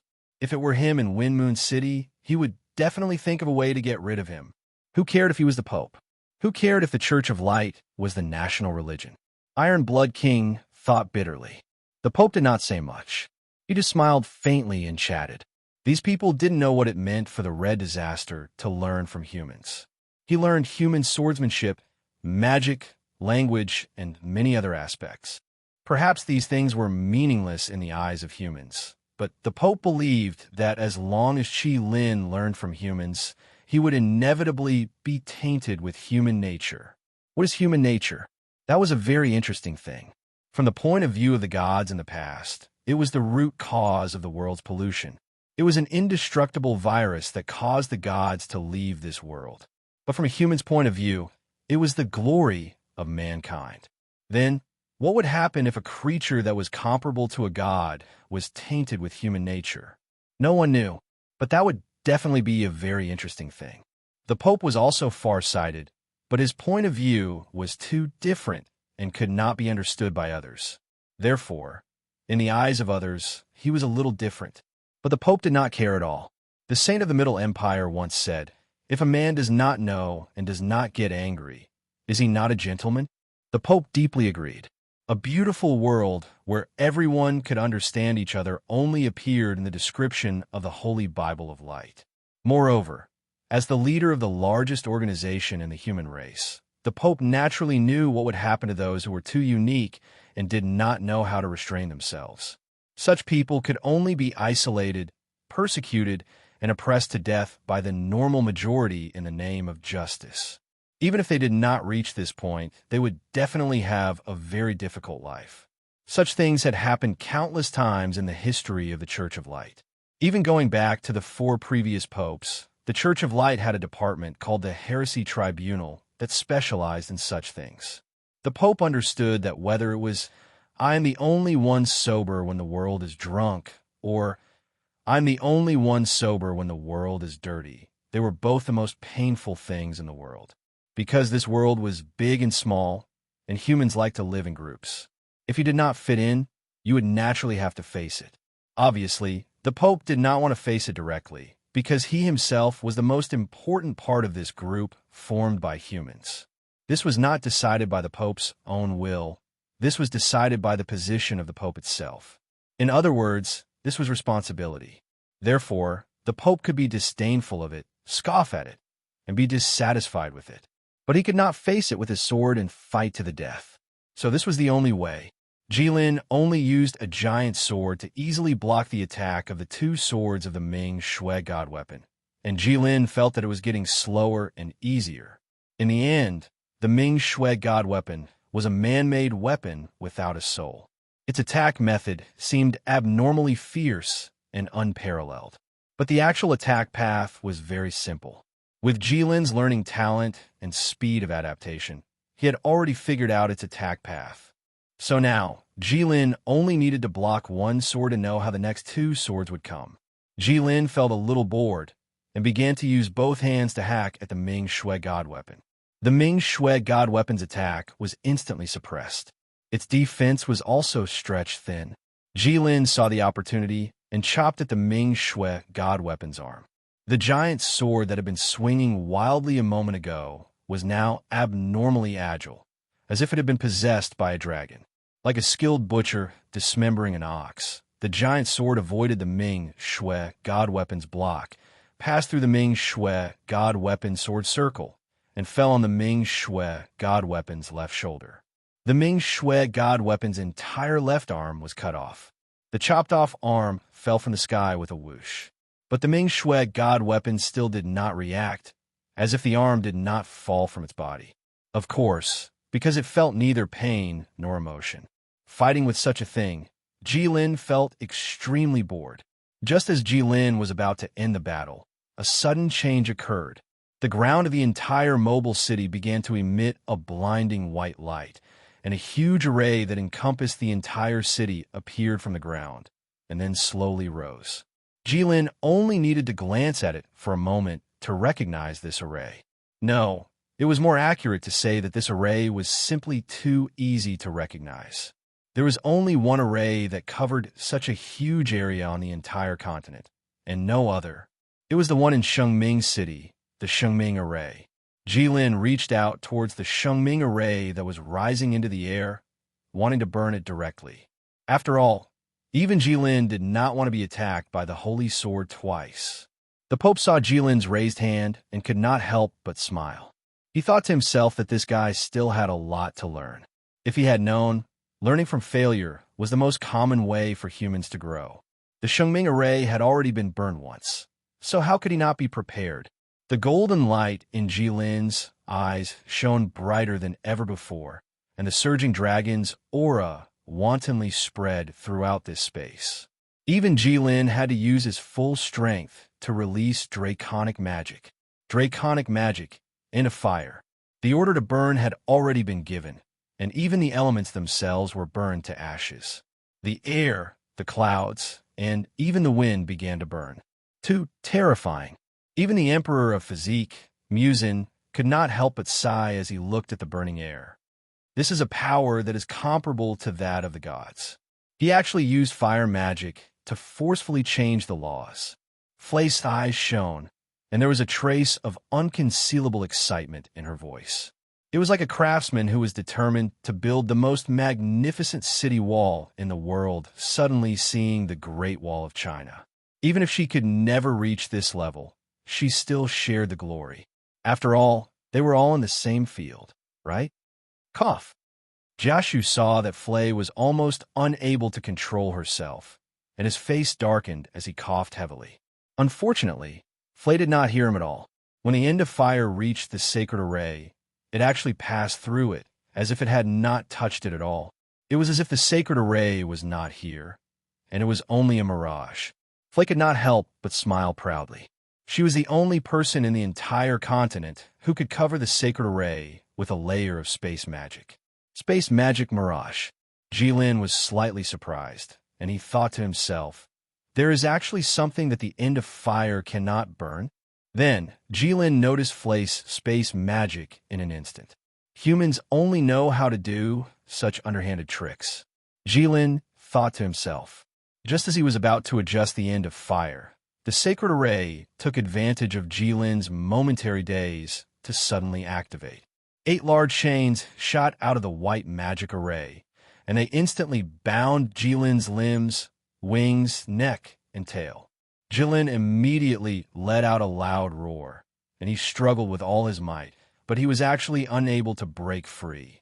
This was a move that the humans had been hiding for a long time, and when it was suddenly used, it was indeed very effective. It was actually able to trap Jilin. In just an instant, the situation had been reversed, and the humans once again had hope. In the distance, the bright snow divine soldier absorbed the 2 large wings of light into its body, and when it reappeared, it had become 6 even more dazzling and condensed light wings. Countless amounts of energy overflowed from the bright snow divine soldier's light sword. Bright snow divine soldier, angel of judgment mode. Even the bright snow divine soldier could only attack once in this ultimate mode. After that, its body would not be able to withstand such violent energy and would be destroyed. The bright snow divine soldier raised its light sword and aimed it at Jilin. The ultimate attack was ready to be unleashed. Chapter 72. A grand and sacred chant rang out in the moving city, reverberating through the entire ice field and resounding through the sky. As a result, the ice field became as solemn and holy as the Holy Light Cathedral, where worship was taking place. It was the Church of Light's believers chanting the holy voice. Every believer's face was filled with sincerity. Praising God meant that they would receive God's protection. This was their belief.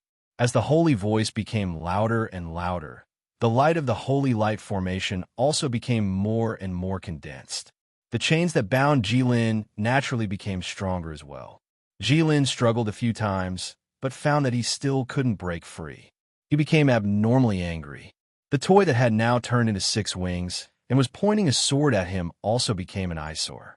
This was the first time in his life that Jilin was restrained. A huge sense of desolation struck his heart. Damn it! How dare you! Jilin shouted in Draconic. Miraculously, none of the humans present could understand him, but they all understood what he meant. After Jilin shouted, he closed his mouth and made an obvious gesture of accumulating power. A moment later, rays of dazzling light leaked out from between Jilin's teeth. The dragon's most powerful innate ability, Dragon Breath. Jilin spat out Dragon Breath at the bright snow god soldier. Everything in the path of Dragon Breath was destroyed. The bright snow god soldier looked at the Dragon Breath that represented death and destruction, but still calmly and meticulously swung the sword that had been accumulating power for a long time. In the name of the God of Light, in the posture of the Angel of Judgment. Sword of Judgment. The bright snow god soldier swung the sword, and a pillar of light that was no smaller than Dragon Breath gushed out. It collided with Jilin's Dragon Breath. The Dragon Breath was blocked and paused for an undetectable moment. Then, it dispersed the Sword of Judgment and whistled past. The bright snow god soldier's figure could no longer be seen in the sky. All that was left was nothingness.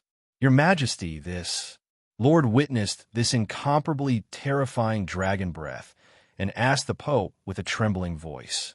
The bright snow god soldier was currently humanity's strongest fighting force.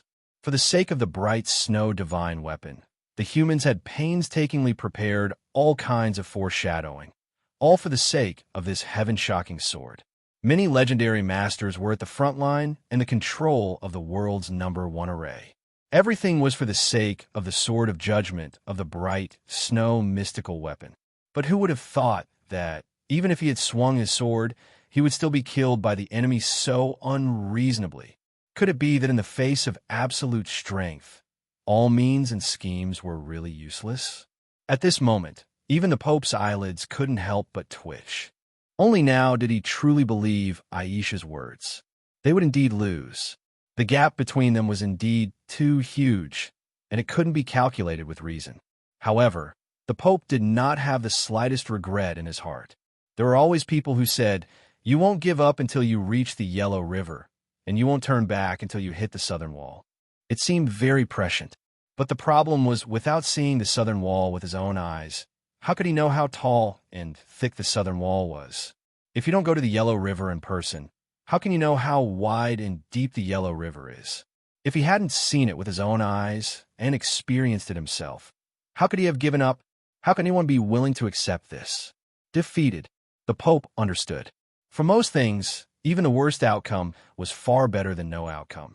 Seeing the result, the Pope relaxed. Hearing Lord's words, the Pope smiled and said, "Lord, you're already an adult. You need to learn to think for yourself. Don't ask me for everything, okay?" The white-haired Lord felt his vision darken. "Your Highness the Pope, don't joke at a time like this. You decide what to do. What else can we do? If we can't win, we run," the Pope said matter-of-factly. His expression said, "Do you even need to ask?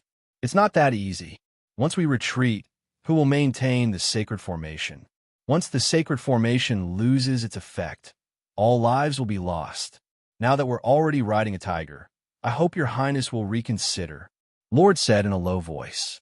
Seeing how anxious Lord was, the Pope knew that he didn't listen to him at all. He thought he was joking. Humans always like to complicate complicated problems. If you only looked at the essence of the problem, there was no problem with the phrase, "If you can't win, run." Then the only problem was how to run. There were many strong people present, and the Pope and the King didn't deliberately hide their words, so most people heard it. Musin looked at the Pope, pointed to the sky, and asked, "We can't run, right? After all, it can fly. And looking at how angry it is, it doesn't seem like it's going to let us go easily." Emperor of Body is right. The Pope nodded. "So, we have to leave some people behind to delay it. Abandon the car to save the commander?" The Iron Blood King stared at the Pope and asked word by word. His voice seemed to be filled with the power of a powerful army, and his iron-blooded aura was completely revealed. "No." The Pope's expression turned solemn. "Abandon the commander, save the soldiers." Hearing this, the Iron Blood King's expression softened. "Ha ha ha." Guy Mingwell laughed loudly. "You're worthy of being on the same level as me. You live up to your legend. Now I understand why you can be the Pope." Guy Mingwell shook his head, stood up, and then knelt on one knee. "I, Holy Wall Guy Mingwell of the Church of Light, pledge my life to follow your Highness the Pope." The Pope calmly walked to Guy Mingwell, helped him up, and said, "Pledge your life. What a good word." Jilin began to pull the iron chain continuously. Every pull was powerful enough to topple mountains and overturn seas. Some believers of the Church of Light began to fall without warning during the chanting of the holy hymn.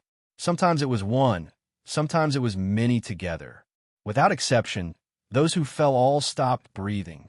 The holy hymn that reverberated between heaven and earth began to weaken, and the circle of divine light dimmed significantly. "Not good. They can't hold on any longer," Lord said. Faster than expected, the Pope said, "I didn't expect that even the legendary dragon-binding chains would be of no help." Lord passed down the order. "Get everyone to prepare to deactivate the circle and then quickly evacuate. We've already lost. Don't add unnecessary sacrifices." Lord, who had been asking the Pope to make a decision, didn't immediately take action after hearing the Pope's idea. Instead, he seemed to hesitate. Having led the Church of Light on behalf of the Pope for many years, Lord's wisdom was needless to say. Through the Pope's words and the performance of the legends, Lord completely understood what the Pope meant by abandoning the general to save the soldiers.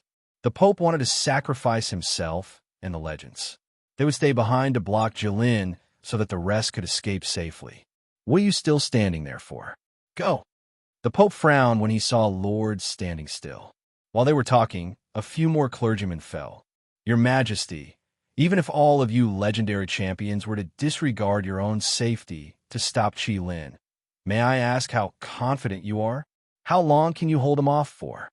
Lord asked. We can only do our best and leave the rest to fate. I can't tell what the outcome will be, the Pope said.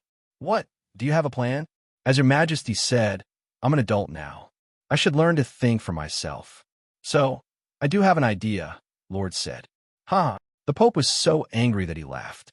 Don't talk nonsense with me. If you had an idea, you would have used it long ago. Why wait until now? Besides, you dare to call yourself an old man in front of me? Your Majesty, please excuse me. Lord bowed. My idea is a blood sacrifice. How dare you? The Pope shouted. The moment he heard the word blood sacrifice, the Pope's face turned ferocious. His pupils shrank to the size of a needle. He raised his hand and slapped Lord's head. However, Lord was no longer a child. He would not be frightened by the Pope's scolding. Lord nimbly dodged the Pope's slap. When he thought of the blood sacrifice, he knew that it would happen. Do you know what you're talking about? The Pope's voice was as cold as water. He stared at Lord as if he was considering whether to slap him again. Of course I know, Your Majesty, Lord said with his head still lowered. This is not my wish. Please forgive me, Your Majesty. What blood sacrifice? If you have an idea, use it. What are you waiting for? Musin said. Forgive my ass. Lord, that's 90 lives. The Pope roared. Besides, the blood sacrifice has been banned for many years. How do you know? Musin did not say anything. How can we not pay a heavy price if we want to use the weak power of humans to fight against the calamities? Life is probably the most basic of all, Lord said. Besides, we've already sacrificed a lot. Impossible. I disagree. You don't have to say any more, the Pope said. Get people to prepare to evacuate. No, the human race is in a precarious situation right now. The Church of Light cannot afford to lose a Pope. Lord was equally uncompromising. I'm the Pope. The Pope emphasized his identity. Lord couldn't help but curl his lips. Ever since I took over as the Pope, how many days have you spent in the Church of Light? Your Holiness? Isn't it a little too late to know that you're the Pope now? Please forgive me, Your Majesty, Lord said again. He straightened up and looked at the clergymen who were chanting throughout the moving city. He said in a deep voice, Activate the blood sacrifice. May Your Majesty lend us a hand. No, stop, the Pope shouted. His voice was like a beast's roar. You bunch of idiots. I'm the Pope. Stop. However, no one paid attention to him.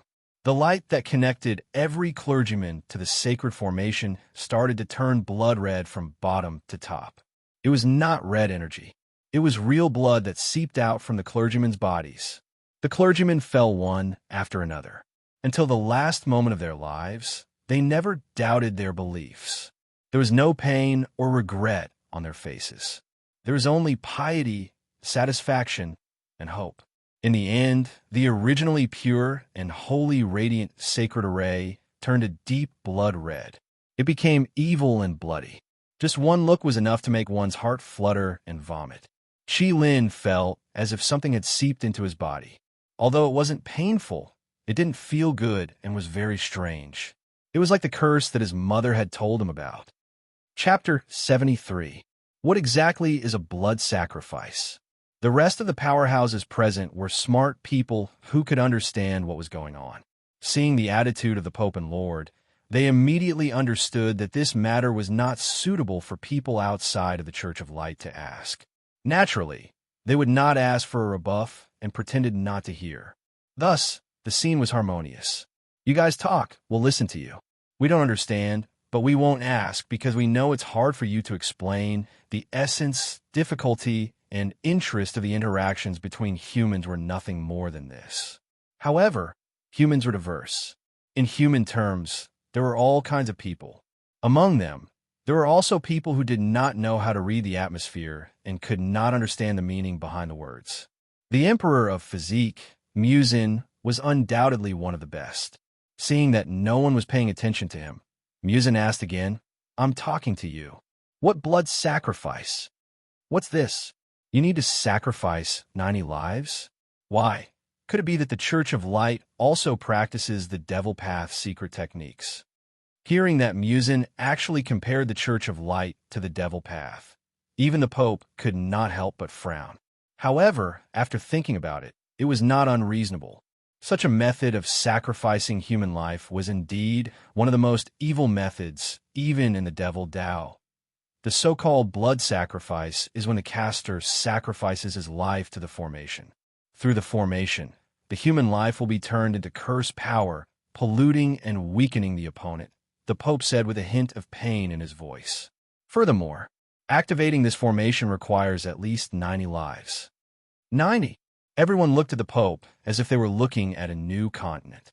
They'd seen many dead people. Even if 900 people died at once, it would not affect their minds at all.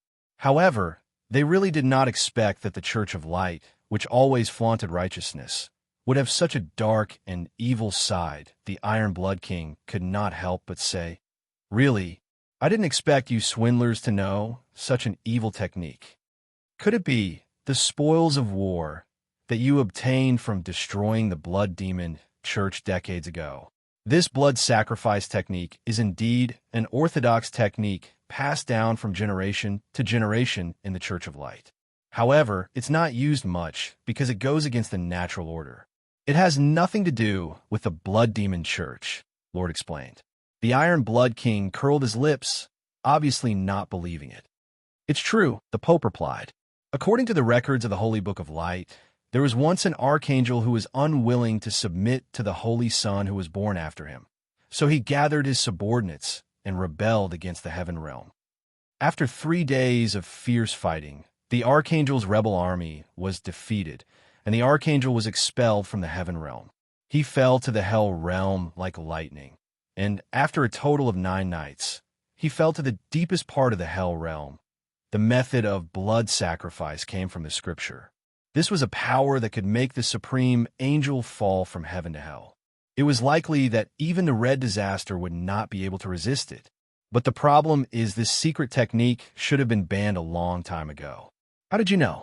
He actually managed to groom so many priests who can use blood sacrifice. The Pope exclaimed. Lord still didn't say anything, but he was still thinking about the same thing. How many days have you been in the church? With the sacrifice of 90 clergymen, the blood sacrifice spell was completed. However, there weren't enough people to continue maintaining the sacred array. The holy light array automatically dissipated. Jilin, who was no longer bound, descended from the sky and landed on the moving city once again. The only difference was that there was a layer of strange red light floating on his body. Success. Lord clenched his fists and waved them lightly. After Jilin landed on the moving city, he didn't immediately fly into a rage and start a massacre. Instead, he looked around him, looking at the scattered clergymen lying on the ground. Even someone as strong as Jilin couldn't help but rub his gums. What are they doing? Are they that crazy? Are they that unafraid of death? Do I have some kind of deep grudge against you? Is this necessary? Is it effective? Asked Flay. It should be, said the Pope. But I've only heard about the blood sacrifice spell, so I can't be sure. As the Pope spoke, he looked at Lord. This is also my first time using it, said Lord. But it should be effective. Hearing this, the Pope's gloomy expression finally turned for the better. Since that's the case, should I test the waters? Flay was eager to give it a try. Among all the legends present, she was the only one who didn't suffer too much damage. She also preserved most of her strength. Lightning waves that shake the 9 heavens. Please accept my guidance and descend here. Show me the might of a god. Myriad lightning. Flay raised her hand and released her strongest lightning type forbidden spell toward Jilin. A huge pillar of lightning descended from the sky and enveloped Jilin. It didn't stop for a long time. From afar, it looked like a waterfall falling from the sky. After a long time, the lightning dissipated. Jilin didn't move at all. His golden eyes were filled with indifference and disdain. This? Flay looked at the Pope. There are two possibilities, said the Pope bluntly. First, the spell formation didn't work. Second, even if the spell formation worked, you still couldn't harm him. But no matter what the reason is, the result is the same. 90 people died for nothing. Impossible. This is impossible. This is a power that can banish even the greatest angel to the deepest part of hell. How can it be useless? Lord muttered in disbelief. He couldn't accept this fact. Those were the lives of 90 brothers and sisters. They were all people who believed in the God of light the most. Just because of his command, they had sacrificed their lives. But in exchange, they had died a meaningless death. How could he bear this? Lord, shouted the Pope. If he didn't wake Lord up, the Pope felt that he wouldn't be able to get over this and would have a nervous breakdown. Now isn't the time to think about this. Cheer up. We will make up for their deaths. You will have something to say to them when you see them later. The Iron Blood King shook his head slightly. He thought that the religious organization was powerful, but its leader was too weak. Lord turned a deaf ear to him. When the Pope was about to make his next move, Jilin couldn't help but speak. No, what were you doing just now? Could it be that what happened just now was the legendary falling spell formation that turned an angel into a demon king? Everyone stared at Jilin. They were prepared to fight to the death, but they didn't answer him. No matter what Jilin said now, in the eyes of the legends, it was all condescending. As proud as they were, they didn't want to communicate with the enemy when they were at a disadvantage. Jilin didn't mind. He had seen many humans who couldn't speak to him. What I don't understand is, why did you use this spell formation on me? 90 lives were lost just like that. Mass suicide? Asked Jilin, puzzled. How creative, human. A warrior can be killed, but not humiliated. Lord gritted his teeth. His voice was like a demon that had crawled out of hell. You were the one who decided to use this spell formation? Jilin looked at Lord. That's right. If it wasn't for your pained expression, I would have thought that you let them die on purpose. How strange. What are you thinking? Asked Jilin. What do you mean? Lord's eyes were red as he roared. Jilin looked at Lord's pained expression and thought for a while. He said uncertainly, Don't tell me you don't know what happened after the angel fell into hell. What else is there? The Pope couldn't help but ask. No matter how strange he was, no matter how much he didn't work in the Church of Light, he was still the Pope of the Church of Light. Memorizing the Holy Bible of Light was the most basic thing. If there was something in the Holy Bible that he didn't know, how could he believe it? It seems that you really don't know. Humans, you don't like to tell the whole story. Jilin shook his head slightly. All right then. Since the human heritage is unreliable, let me be merciful and solve the last problem in your lives. Legend has it that the angel was banished to hell by the supreme God. He turned into a bolt of lightning and fell from the sky. He went through 9 suns before landing in the deepest part of hell. He was imprisoned in hell by the supreme God and couldn't escape. Many years later, he became the strongest demon king and unified hell. But he wasn't satisfied. He still hated his father, the supreme God, who created him.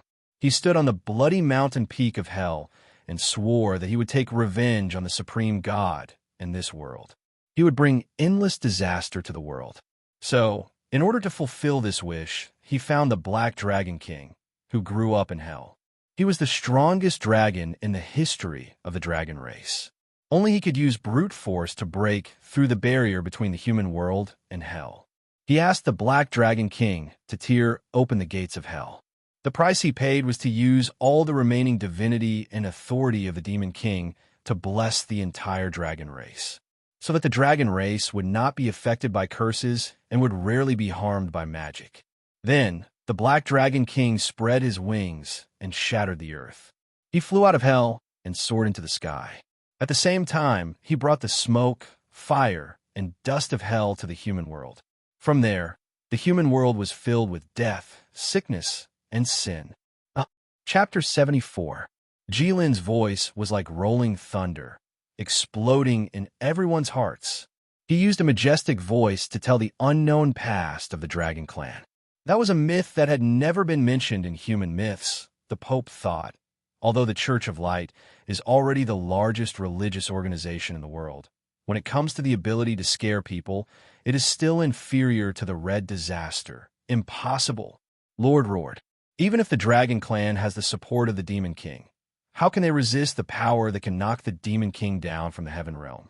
He can't even resist it himself. If it was the original version used by the Supreme God, naturally, he can't resist it, Jilin said with contempt. Is the secret technique passed down secretly by the Church of Light for generations wrong? Lord roared in disbelief. Actually, it's not wrong. Jilin was a little hesitant. But the problem is, how can 90 insignificant humans be compared to 90 light angels? The difference is like heaven and earth. Jilin's tone changed. His voice was cold and gloomy as he laughed at the ignorance and weakness of the humans. Lord's eyes suddenly widened. He could not help but smile. So that's how it is. So that's how it is. My formation is not wrong. He felt relieved. Are there any other questions? Jilin looked at the humans in front of him and asked. Lord shook his head. Your Majesty, it's time to go. Beiluo whispered into the Iron Blood King's ear. The Iron Blood King frowned. He looked at the severely injured legendary experts and said slowly, I want to wait and see. Your Majesty, Beiluo called out with a trembling voice. Is that really it? The Iron Blood King asked. Sword Saint's sword is broken, Holy Shield is shattered, and Emperor Physique's arm is broken. As the first saint, the Pope can't even heal his own injuries. His greatest trump card, the Bright Snow Divine Weapon, is useless. The Holy Temple of Light's hidden methods are also ineffective. It's really hopeless. The Iron Blood King's face was gloomy. He was silent. After a while, he finally looked up and sighed. Fine, let's go. After the Iron Blood King finished speaking, he immediately got up from the wooden box and turned to leave. Bella was overjoyed and followed closely behind the Iron Blood King. When Sword Saint noticed the situation, he couldn't help but smile. He thought that compared to the royal family of the Middle Empire, the Iron Blood King was a decisive person. When he saw that things were not going well, he decisively withdrew. He was indeed worthy of the name Iron Blood King. Unlike the people of the Li family, who were sloppy, indecisive, and extremely clingy. What are you laughing at? The Physique Emperor asked curiously. You, the Great Sword Saint, have lost your sword. How can you still laugh? With his thoughts interrupted, Sword Saint couldn't help but feel displeased. He wanted to ignore Mu Xin, but on second thought, they were probably going to die here today. If they didn't speak now, they probably wouldn't have the chance to do so. Hence, he smiled and said to Mu Xin, I have a sword technique that can condense qi into a sword. As he spoke, Guy Mingyu clenched his fists and assumed the posture of holding a sword with both hands. The formless air in his hands could be seen with the naked eye turning into the shape of a sword. Io, the Physique Emperor said curiously. What kind of sword technique is this? I call it the Void Sword, the Sword Saint said. It means to take the void and make it real. Oh, Mu Xian nodded. Then why haven't you used it before? When the flowing light was not broken, the Void Sword technique was indeed useless, the Sword Saint said. I see. Mu Xian understood. Then, is your Void Sword technique useful against him? I think it shouldn't be, the Sword Saint said. Then why are you doing this? Mu Xian glared at him. The Sword Saint sighed helplessly and said, Just as you said, I'm still the Sword Saint. I see. Mu Xian nodded thoughtfully. Then what about you? The Sword Saint looked at Mu Xian's broken arm. What will you do later? Mu Xian thought about what the guy Mingyu said and said, I recently learned a new leg technique. The Sword Saint was speechless. He thought to himself, I was a hero for my whole life. What kind of person am I? Who would have thought that I would die together with this guy? You're a physique cultivator. If you lose your arm, you'll naturally become a physique cultivator. Do I need you to tell me that? Fine. It's my fault for asking too much. When the Sword Saint could sense the Iron Blood King's movements, Jilin naturally knew as well. You guys still want to leave? Jilin looked at the Iron Blood King in surprise. Aren't you looking down on dragons too much? Jilin raised his finger and poked at the Iron Blood King. His speed was as fast as lightning. He wanted to poke the Iron Blood King to death with his finger. When the Sword Saint saw this, he flew forward and slashed at Jilin's fingernail with a formless air current. In that instant, the Sword Saint slashed out countless times with his sword. With a virtual sword in his hand, he attacked much faster than before. Although the power of the virtual sword was not as strong as the flowing light sword, it had the advantage of being formless and formless. Naturally, it was much faster than a real sword. However, no matter how hard the Sword Saint tried, he could not make Jilin's finger move at all. His finger, which contained boundless killing intent, reached the Iron Blood King's body. However, the Iron Blood King suddenly disappeared and reappeared not far away from where he originally was. As a result, Jilin's finger missed. Space magic, instant teleportation. Jilin's golden vertical arm instantly turned toward Flay, who was known as the Red Dragon. The silver light that represented space magic slowly faded away from her hand. You're actually trying to play some silly tricks. Jilin said disdainfully. This kind of instantaneous teleportation magic, how much of an effect can a weak creature like you have? How many times can you use it? It's just a futile struggle. Humans always like to make such meaningless efforts. You can't say that. The Pope said, look at how good you are at learning the human language. Didn't your teacher teach you what it means to do your best and leave the rest to fate? Ha! Jilin laughed wildly. Leave the rest to fate? Ha! You humans are not a race that likes to leave the rest to fate. Don't you always say that man can conquer the heavens? Ha! None of your business. The Pope was a little angry from embarrassment. As the most powerful god on the continent, this was probably the first time he was insulted by someone else. What was even more ridiculous was that the other party was not even human. Fine, then I'll let you die with some value. Die under my new magic. This thing is called magic, right? Jilin raised his hand, and a small fireball appeared on his finger out of thin air. Then it quickly became bigger, and immediately became bigger than the size of a castle. Then it became bigger than the entire mobile city. This time, try to save him again. Jilin looked at Flay and said with interest.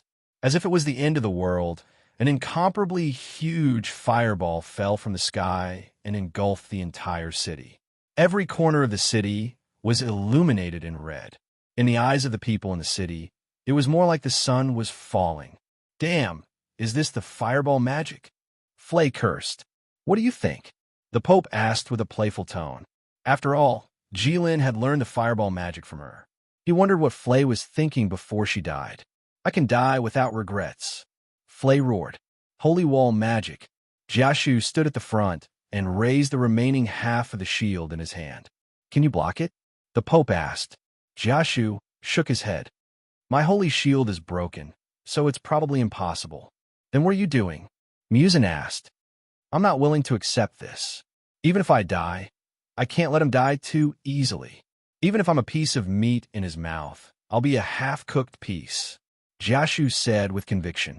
His eyes were bright and full of spirit, and he no longer looked as dull as before. At this moment, he was no longer just a clergyman. He was the holy shield of the Church of Light, who had blocked all the endless darkness and evil thoughts with his own strength during the years when the Pope was not around. No matter how great the danger is, I will block it all alone.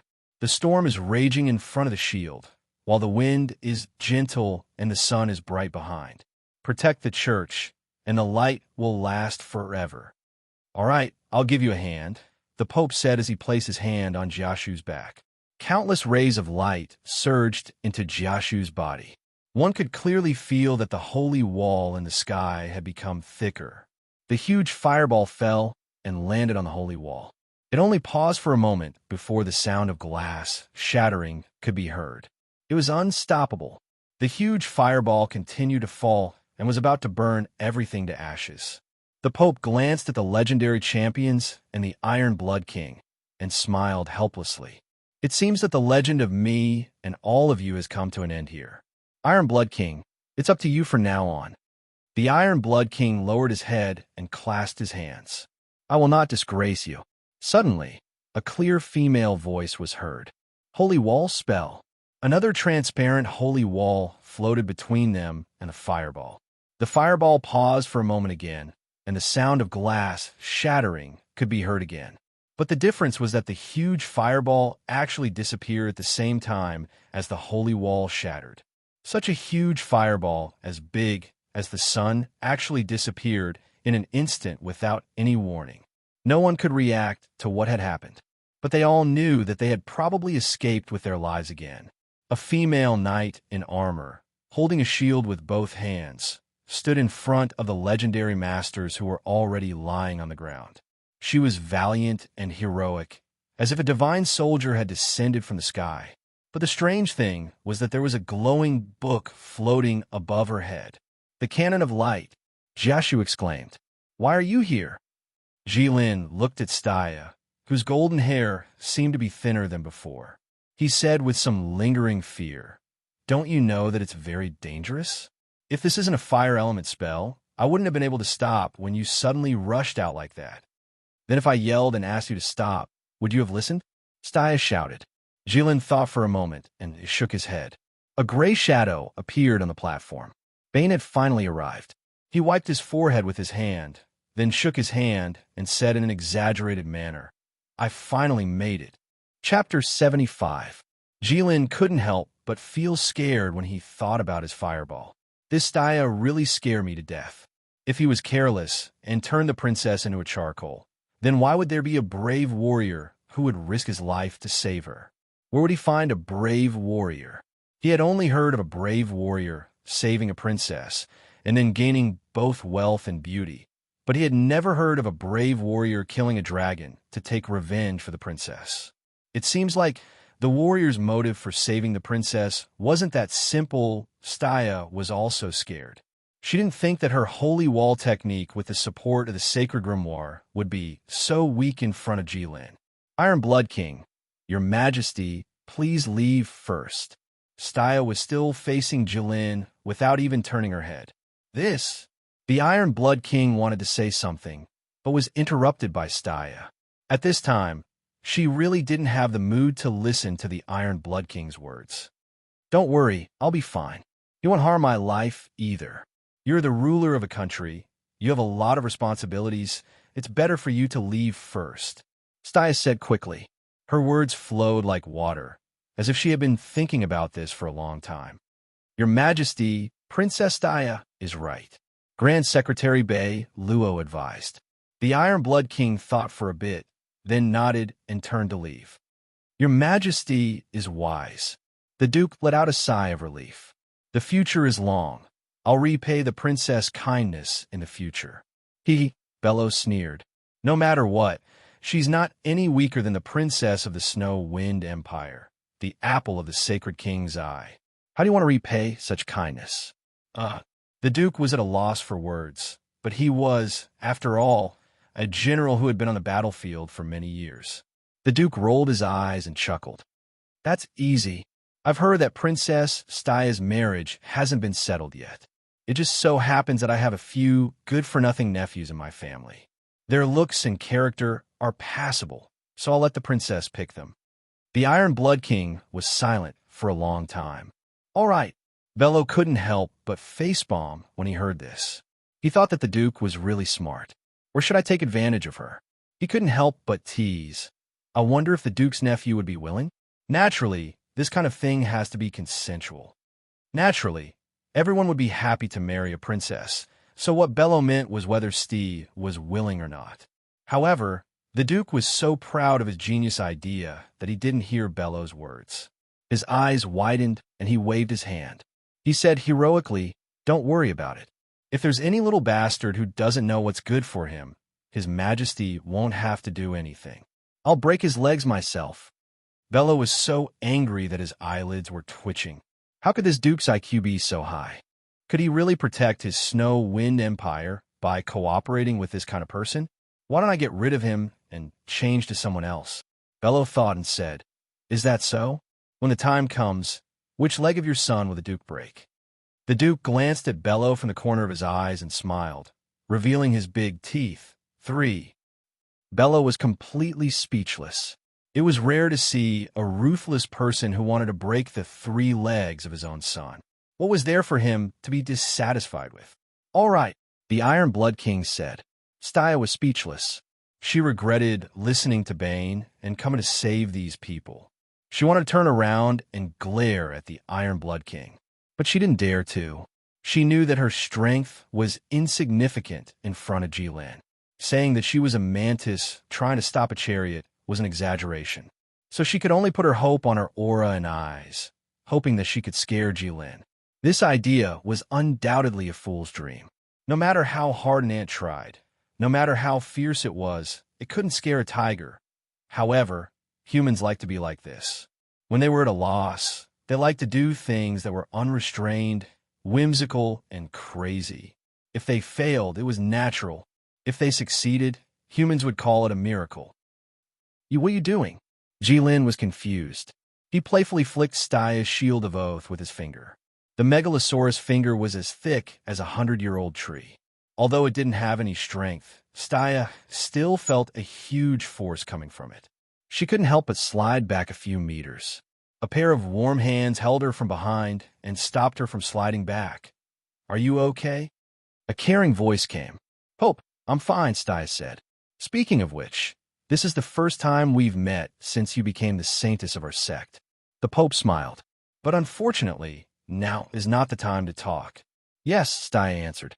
Then she looked up at Jilin and said, Obviously, I'm here to stop you. Jilin nodded. I can see that.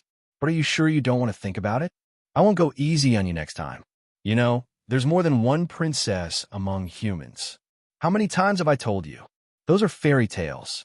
They can't be trusted, Staya said helplessly. I also told you that your sacred book of light can't be trusted either.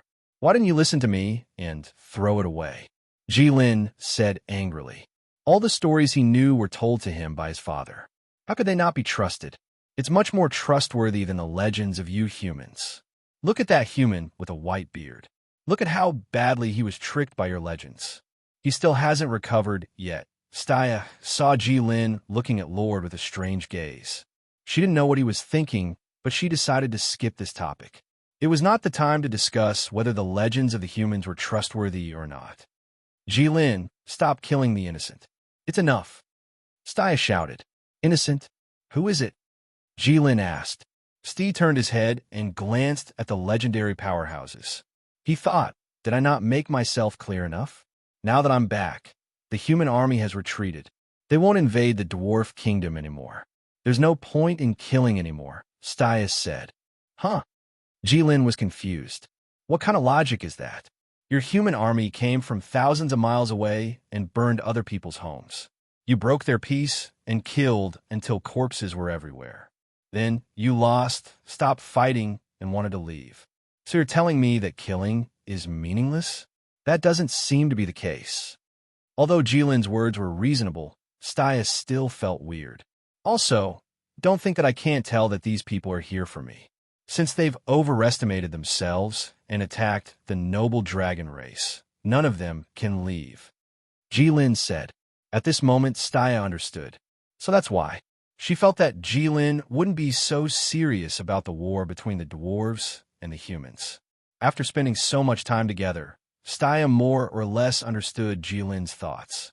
Humans were just ants in his eyes. He had never seen a human get involved in a war between 2 ants. Why did you come? It's useless. You're just going to die. The Pope said softly. He can hear you no matter how soft you are. Staya said. You think you can stop me? Ridiculous. Jilin said as he grabbed Staya. The legendary figure saw that something was wrong and wanted to stop him, but it was too late. After all, they were all seriously injured. He was too fast. Jilin held Staya and put her in front of his face. How are you going to stop me now? I can kill them all with one hand. As if to prove what he said, Jilin picked up the giant sword in his hand and swung it down. Lord's entire body was split into 2. Jilin had been annoyed by this muddle-headed old man for a long time. The sword in Jilin's hand was simply too huge. Any human who was injured by this sword would definitely not suffer a single wound. There was only one outcome for such an injury, and that was to be completely severed into two. Lord's body was cut in half at the waist. Blood and organs flowed all over the ground. This was considered torture in the dark age of humans, but Lord didn't scream. Even when he was cut in half, his expression didn't change much. Instead, it was an expression of relief, because his heart was already dead, along with his 90 brothers and sisters from the church. "No, Lord!" the Pope shouted. "Lord!" Jiashu shouted as well. The Pope closed his eyes in pain. Even if he used the sacred book of light, he wouldn't be able to heal such an injury. "Stop!" Staius shouted. "We dragons are different from humans. We don't have tolerance or tolerance. We only know that those who offend us will be punished," Jilin said coldly. He had no intention of stopping. Vane looked at Jilin, who was like a demon god. He couldn't imagine that this was the companion he had spent so much time with. He was so shocked that he couldn't move his feet. He could stand up against the wolves, but against the holy megalosaurus, plus on one side was his companion, and on the other side was a legendary figure of the human race. It still needed to be considered who was closer. Although his position didn't matter, after Jilin killed Lord, he looked at the Pope. Among the remaining people, he seemed to be the leader. Jilin could tell. "Come on," the Pope shouted angrily. His body shone brightly. Lord's death made him very angry. "Leave when you have a chance." Suddenly, a pleasant female voice sounded. Dark crystal labyrinth, along with the sound of shattering glass. A gigantic magic array spread out and enveloped Crimson Lyn. Chapter 76.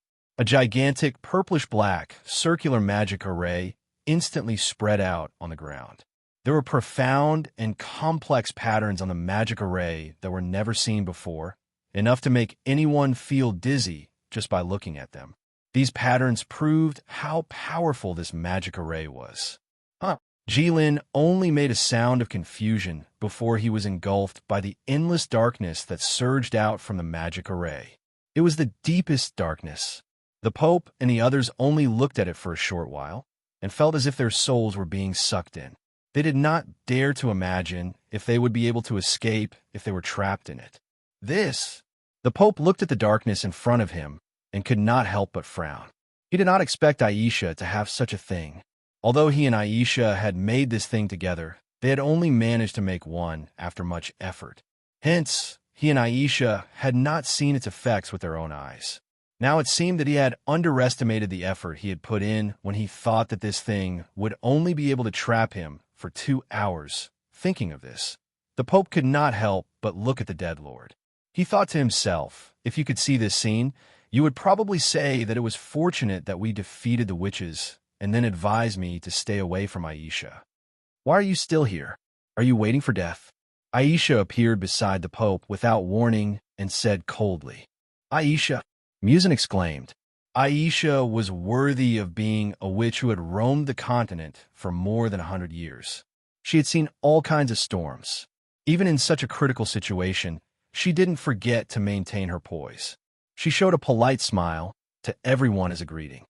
"I never thought that the evilest witch on the continent would have such a close relationship with the Pope," the Sword Saint said. "Is this the time to care about such things?" Aisha was angry. "Get out of here." Boom! Following a loud explosion, a beam of light shot out from the crystal labyrinth, and the endless darkness was torn apart. Along with the magic array, it disappeared into thin air. "It's over. This might be your last chance. You've wasted it just like that," Aisha said to the Pope. "It's fine. I wasn't planning to leave anyway," the Pope spat. Aisha, Jilin looked at her in confusion. "I'm not surprised that Staya is on the side of the humans, but what are you doing?" Aisha did not answer him. Instead, she asked, "This spell is called Dark Crystal Labyrinth. You're the only creature that has experienced it. How do you feel?" Jilin remained silent for a while. Then, he lowered his head and took a deep look at Aisha before saying, "It's okay. There's no light in that space at all. Everything is swallowed by darkness. There's no up or down, no left or right. It's like another world, a world of chaos. For humans, it's a pretty good spell." Then why can't it trap you? Aisha narrowed her long and narrow eyes and smiled maliciously. Of course. After all, I'm a noble dragon who can cross the realm wall by myself. Although your spell is pretty good, it's still too weak for me. I can break it with brute force, Jilin said matter-of-factly. You should know. Don't tell me you still want to trap me? Oh, a dragon? Noble? Aisha said. You have a problem with that? Jilin asked. That's not true, Aisha said. You're such a noble and holy megalosaurus. You won't break your promise, right? What promise? Jilin asked. Aisha grabbed the Pope's collar and pulled him in front of her. You promise me that you won't kill this person. Musin, Sword Saint, and the others immediately looked at the Pope with ambiguous gazes. Keep a low profile. You're making it sound like I'm your spy. I'm the Pope, the Pope said. Aisha glanced at him speechlessly. She was starting to doubt the need for her to stand in front of Jilin. She could tell that the people present, including the Pope, were already indifferent to life and death. Each of them was a superior person. Their state of mind was sufficient, and they understood life and death quite well. In addition, they were all mentally prepared to succeed or die trying when it came to the crusade against the Red Disaster. Now that he had failed, it was time to die for a righteous cause. Oh, Jilin thought about it seriously. That's right. There was such a thing. Then what did you want to do just now? Aisha was furious. Didn't you say that the dragon race would never break their promise? That's right, Jilin said without hesitation. However, when I made the promise to you and Staya, I used the dragon race's true name, Ik Gyudel. Naturally, I wouldn't break it. But this oath of yours, I made it as Chi Lin's human identity. So you can break your promise? Aisha was shocked. Isn't that so? Jilin was confused. Aren't all humans like this? What's the use of an oath? If you don't break your promise, then it's meaningless. Who taught you that? Aisha asked curiously. Humans also attach great importance to oaths. There are only a few people who could teach Jilin this kind of thing. The profession of a witch unexpectedly attached great importance to promises. So, it couldn't be Aisha. Staya was even more so. How could a noble knight break her promise? Sure enough, Jilin stretched out his sharp finger and pointed at the third party present, the neutral Bane. At this moment, this grade 2 little thief focused everyone's attention. The Megalosaurus, the legendary powerhouse, the princess, the Pope. I just said it casually, Bane said innocently. Not only his voice, but his legs were also trembling. I think he's right, Jilin said. Humans invented oaths, which means that humans have discovered the cunning and treachery of their own kind. And from human history, the more you need to make an agreement, the more unreliable it is. So, how can you believe the oaths of humans? Why should you take them seriously? Aisha stared at Bane painfully. She didn't know what this guy said to Jilin, so she could only say helplessly, Then how about you give me some face? No, Jilin said decisively. He pointed his sword at Sword Saint and said, This person cut off one of my hands. You know the rules of the dragon race. Your hands? Aisha looked at Jilin's hands. No, they're quite good. Jilin thought for a while and felt that there was no need to be long-winded with Aisha, so he directly stabbed down with his sword. Guy Mingwei saw the situation and directly held the virtual sword against Jilin's huge sword. She went against the sky, as if she wanted to fight against Jilin. With such a huge sword that could cut through the earth and mountains, even if Sword Saint's flowing light sword didn't break, he would still die. Now that Sword Saint was holding the virtual sword, it could be said that he was going to die. Aisha saw the situation and smiled proudly. She waved her hand, and a purple light flashed on Sword Saint's body. When the light disappeared, the Sword Saint also disappeared. Aisha, Jilin's voice was like the cold wind from hell that blew across ice. It seems that talking too much is not a problem of humans. Thanks to you, I was able to complete this magic circle, Aisha said. I didn't expect that the Holy Grimoire of Light and the Holy Grimoire of Darkness would work together one day. Staya said in a low voice.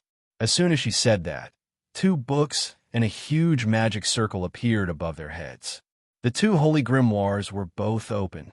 The teleportation magic circle recorded in the holy grimoire of darkness. The light distortion magic recorded in the holy grimoire of light. I learned it from you guys, Jilin said angrily. Aisha, are you really going to stop me? What about your plan to take revenge on humans? You can kill everyone except this one. Aisha pointed at the Pope and said firmly. Huh. The Pope smiled and wanted to say something. Then Aisha waved her hand again. The Pope, Iron Blood King, Musin Duke all disappeared. Finally, only Jilin, Aisha, Staya, and Bane were left in the city.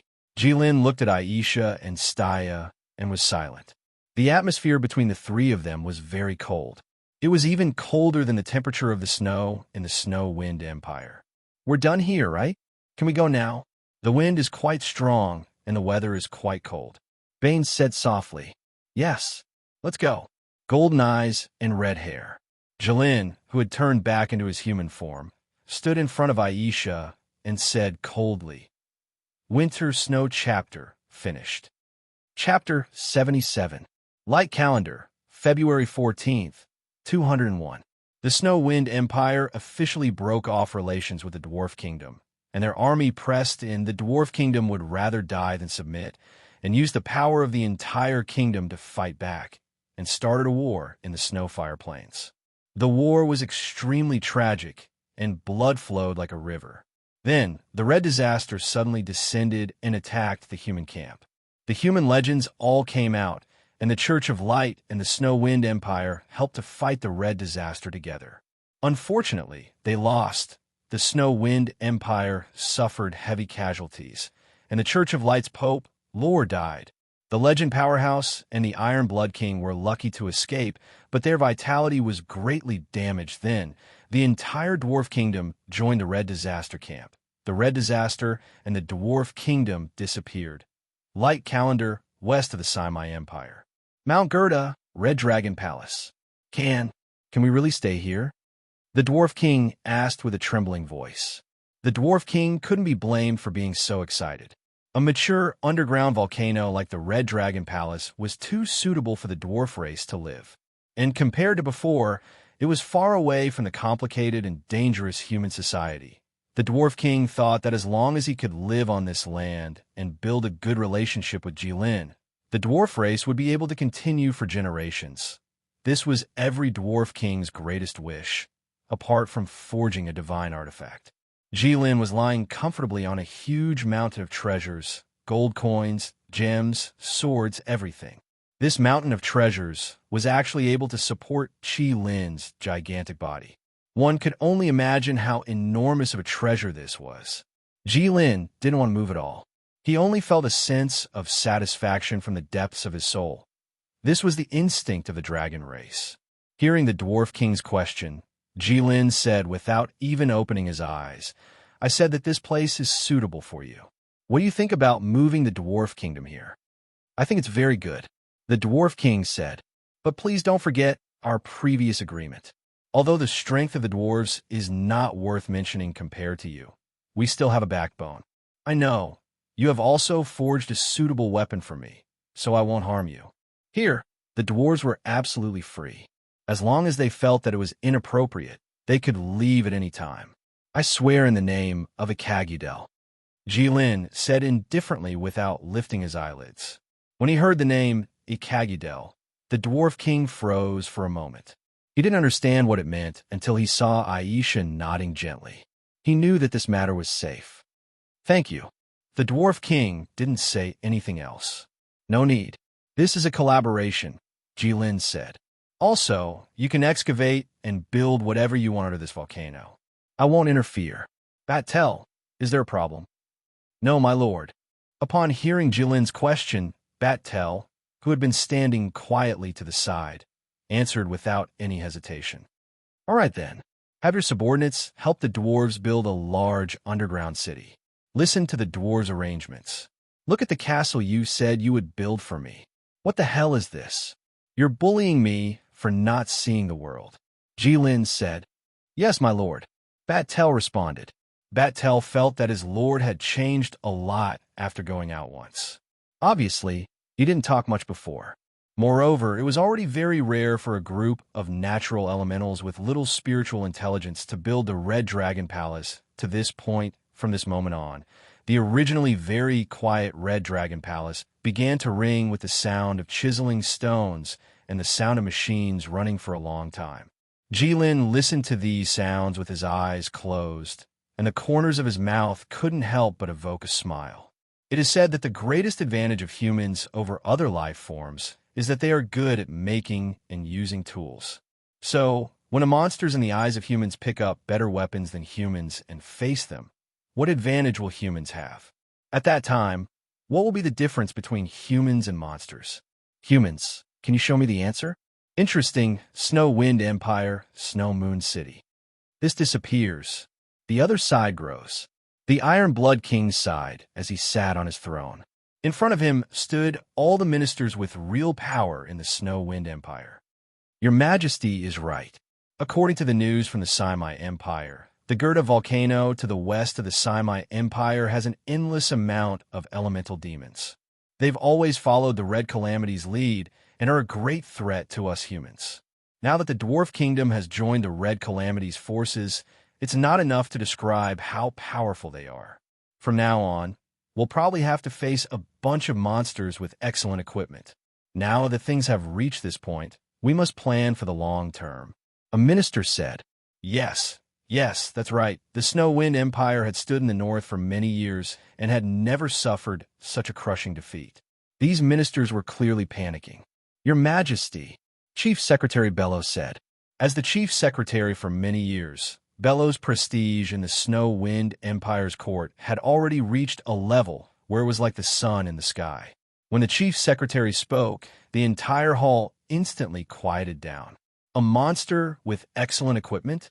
Although this is a problem, it is not worth mentioning compared to the Red Calamity. No matter how much the human race changes internally, we have always stood at the peak of the world, at the center of the world. Hence, when looking at the human world as a whole, there is not a single day of peace. We face all sorts of challenges at all times. To the west of the Simai Empire is an endless stretch of volcanoes with elemental demons that have been nurtured since ancient times.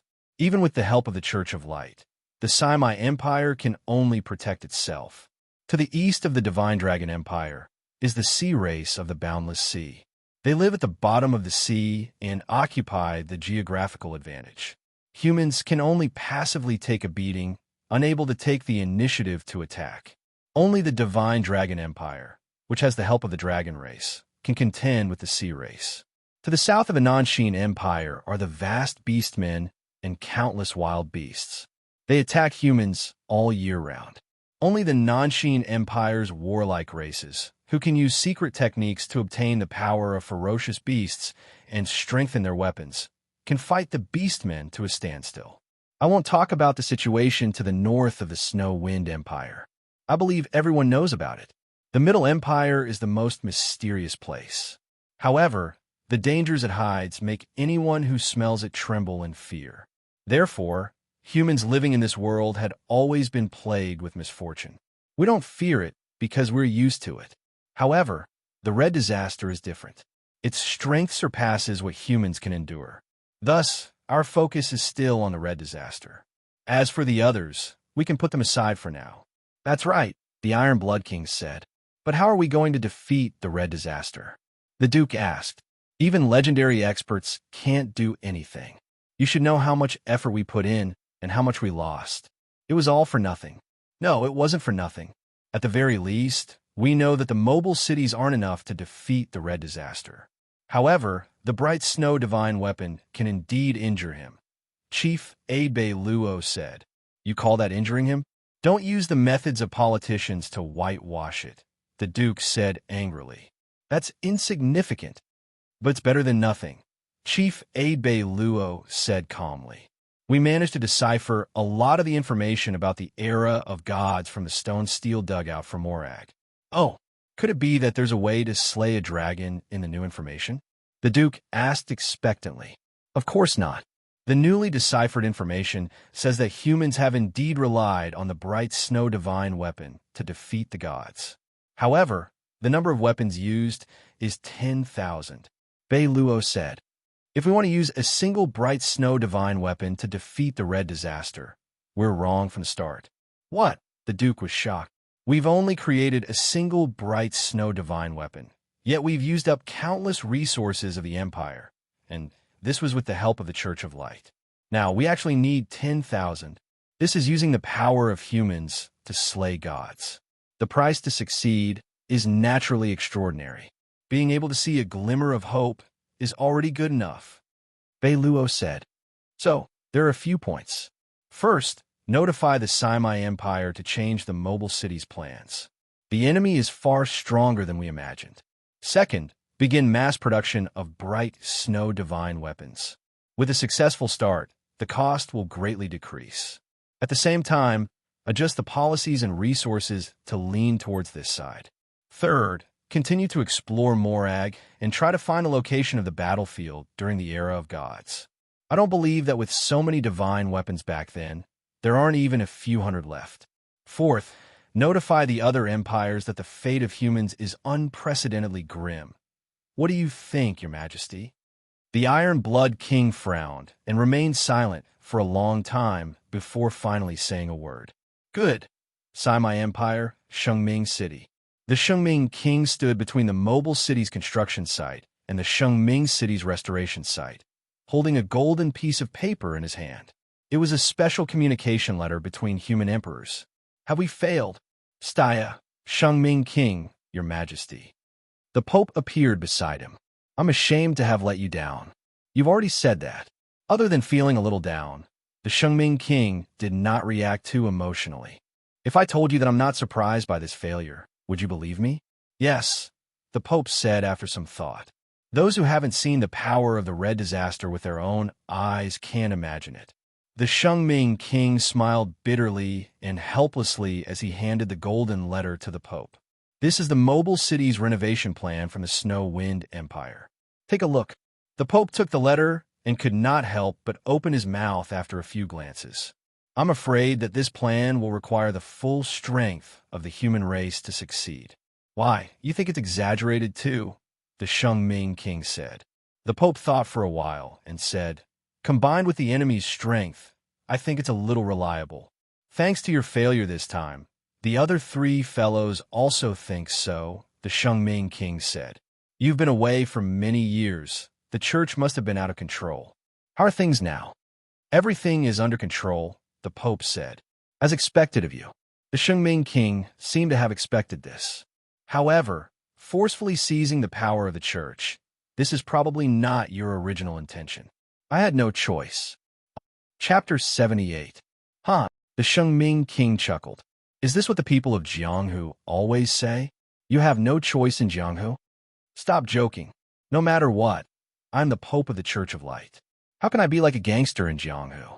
The Pope scoffed. I can't say that I have no choice because this is my own choice. In this life, people will always force themselves to do things they don't want to do for various reasons. And they will do it willingly and without hesitation. The Shengming King's eyelids twitched when he heard this. You, what's wrong? Why are you speaking so seriously? You've never been like this before. As the Pope, I have a heavy responsibility, but I rarely manage the affairs of the church these years. I do things casually because there is someone else who does it for me. But now that that person is dead, I still want to avenge him. So, I can only be serious myself. Besides, thinking about Lord's sacrifice, even the Shengming King couldn't help but feel sad. He sighed. What are the chances of winning the next time we fight? The Shengming King asked. It's hard to say. This time, we still don't know how deep the water is. The only thing we understand is how weak and naive we humans are, the Pope said. But I found something interesting in the church's taboo scriptures. The Shengming King, who had been frowning, suddenly brightened. But then he frowned and looked at the Pope. The Church of Light has taboo scriptures. What are they about? The Pope was very surprised. He looked at the Shengming King strangely and said, You really don't know? I've never heard of it. Then pretend I didn't say anything. Do you think it's possible? Middle Empire, Capital Palace. Your Majesty. A hurried shout rang through the palace. How dare you? Who is making such a ruckus here? This is the forbidden area of the palace. The golden armored guard guarding the entrance of the palace shouted. Oh, it's Commander Lee. The front line has a report. It's urgent. Please don't be offended. Let me see His Majesty quickly. Oh, it's Master Wei. I was wondering who it was. What was it that made my lord so flustered? How could he make such a big fuss? His Majesty is still worried about what happened a few days ago. Sir, please be careful and don't alarm His Majesty. Commander Lee said. Thank you for your advice, Commander. Let me see His Majesty quickly. Lord Wei was so anxious that he was about to cry. All right, go in. Seeing Lord Wei's anxious expression, Commander Lee couldn't help but shake his head helplessly. Just by looking at the yellow envelope in your hand, I can tell that it's not a big deal. Why are you panicking? A few days ago, a nameless soldier held a red letter high in his hand and rode a horse straight into the palace. He made a lot of noise along the way, and, in the end, he even trampled the Wuji Palace. Not to mention a mere guard commander like himself.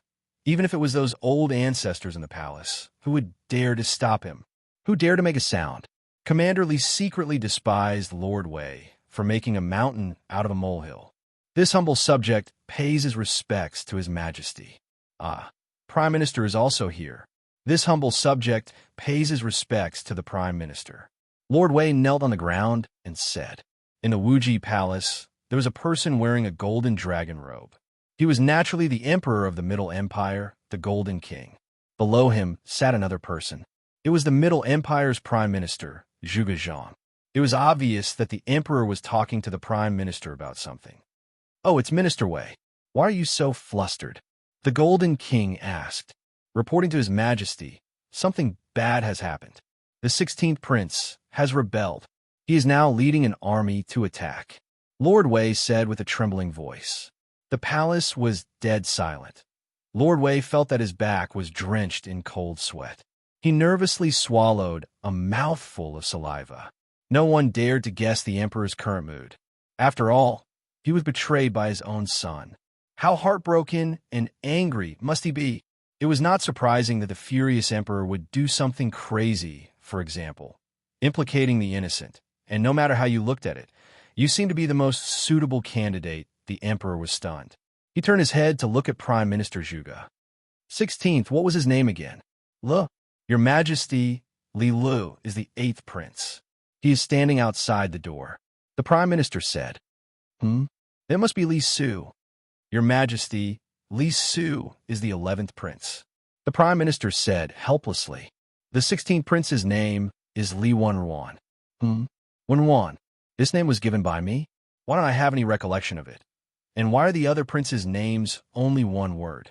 Why is he the only one with 2 words? What was I thinking at that time? The Emperor really couldn't remember anything. He was very puzzled. Your Majesty, this name was given by me. The Prime Minister said, besides, Your Majesty didn't specifically say that the princes could only have 1 word in their names. How dare you? The Emperor said, naming a prince is something a subject like you can do. Moreover, as the Prime Minister, do you do this kind of thing? This subject wasn't the Prime Minister 10 years ago. At that time, this subject was the Minister of Rights and the steward of the Imperial Clan Court. It is appropriate for this subject to name a prince. The Prime Minister said. Hearing the Prime Minister say this, the Emperor was a bit uncertain. Thus, he looked at an old eunuch behind him. Your Majesty, what the Prime Minister said is very true. The old eunuch said softly. The eunuch's sharp voice was very pleasant to the ears. Oh, the Emperor accepted. 16th, what have you been doing these years? 4 years ago, on Your Majesty's orders, he was the Commander-in-Chief of the Left Guard Battalion. The Prime Minister said, it's a real position, and he has soldiers under him. The Emperor thought, but the Left Guard Battalion only has 3,600 people. With so few people, he dared to rebel? After all, he is a descendant of the imperial family. He has the temperament and courage. He was probably instigated by someone. The Prime Minister took a sip of tea and said, then he is stupid. The Emperor said, perhaps he has other backup plans or hidden forces. The Emperor said with a bit of expectation. Your Majesty worries too much. The Prime Minister said lightly. "You old man, don't underestimate my child." The emperor was obviously not convinced. Lord Wei was already in a complete mess. It was clearly a prince's rebellion, but the emperor and the prime minister seemed to think it wasn't worth mentioning. There was no need to make a fuss about it. The difference was that the prime minister, who could name the prince, thought that 16th prince's rebellion was completely instigated by someone else. There was no need to pay attention to such a person who didn't have his own opinions. The emperor, who couldn't remember his son's name, was angered by the prime minister's belittling attitude. Now, it seemed that he really wanted his 16th son to break into the palace and kill his way into the main hall so that he could gain some face. "Greetings, Imperial Father." "Greetings, Prime Minister." Commander Li walked into the hall and bowed. "Eighth Prince, you are too courteous." The Prime Minister stood up and returned the greeting. "How is it? Where's 16th Prince now?" the Emperor asked anxiously. Imperial Father, 16th brother, had just arrived at the palace gates when he was subdued by the Left Guard Battalion's deputy commander, General Luo. He is now tied up at the palace gates, waiting for your majesty to deal with him. "Please do not worry, Imperial Father," Li Lu said. "He can't even subdue his own subordinates." The Prime Minister sighed. It was as if he expected better from 16th Prince. The Emperor's face turned green with anger. "Idiot trash. How did my imperial family produce such a thing?" Li Lu was confused, but he still asked, "Imperial Father, what about 16th brother? Should we bring him here?" "Bring what?" "This kind of trash. He is a disgrace to my Li family. He is too low class. Tell him to scram as far as possible," the Emperor said angrily. "May I ask, Imperial Father, where should we send 16th brother?" Li Lu asked. "Where should we send him?" "Send him to Luo River. If Luo River can't be repaired, don't come back," the Emperor said. "Xiao Luo River?" "Imperial Father, please reconsider," Li Lu begged on his knees.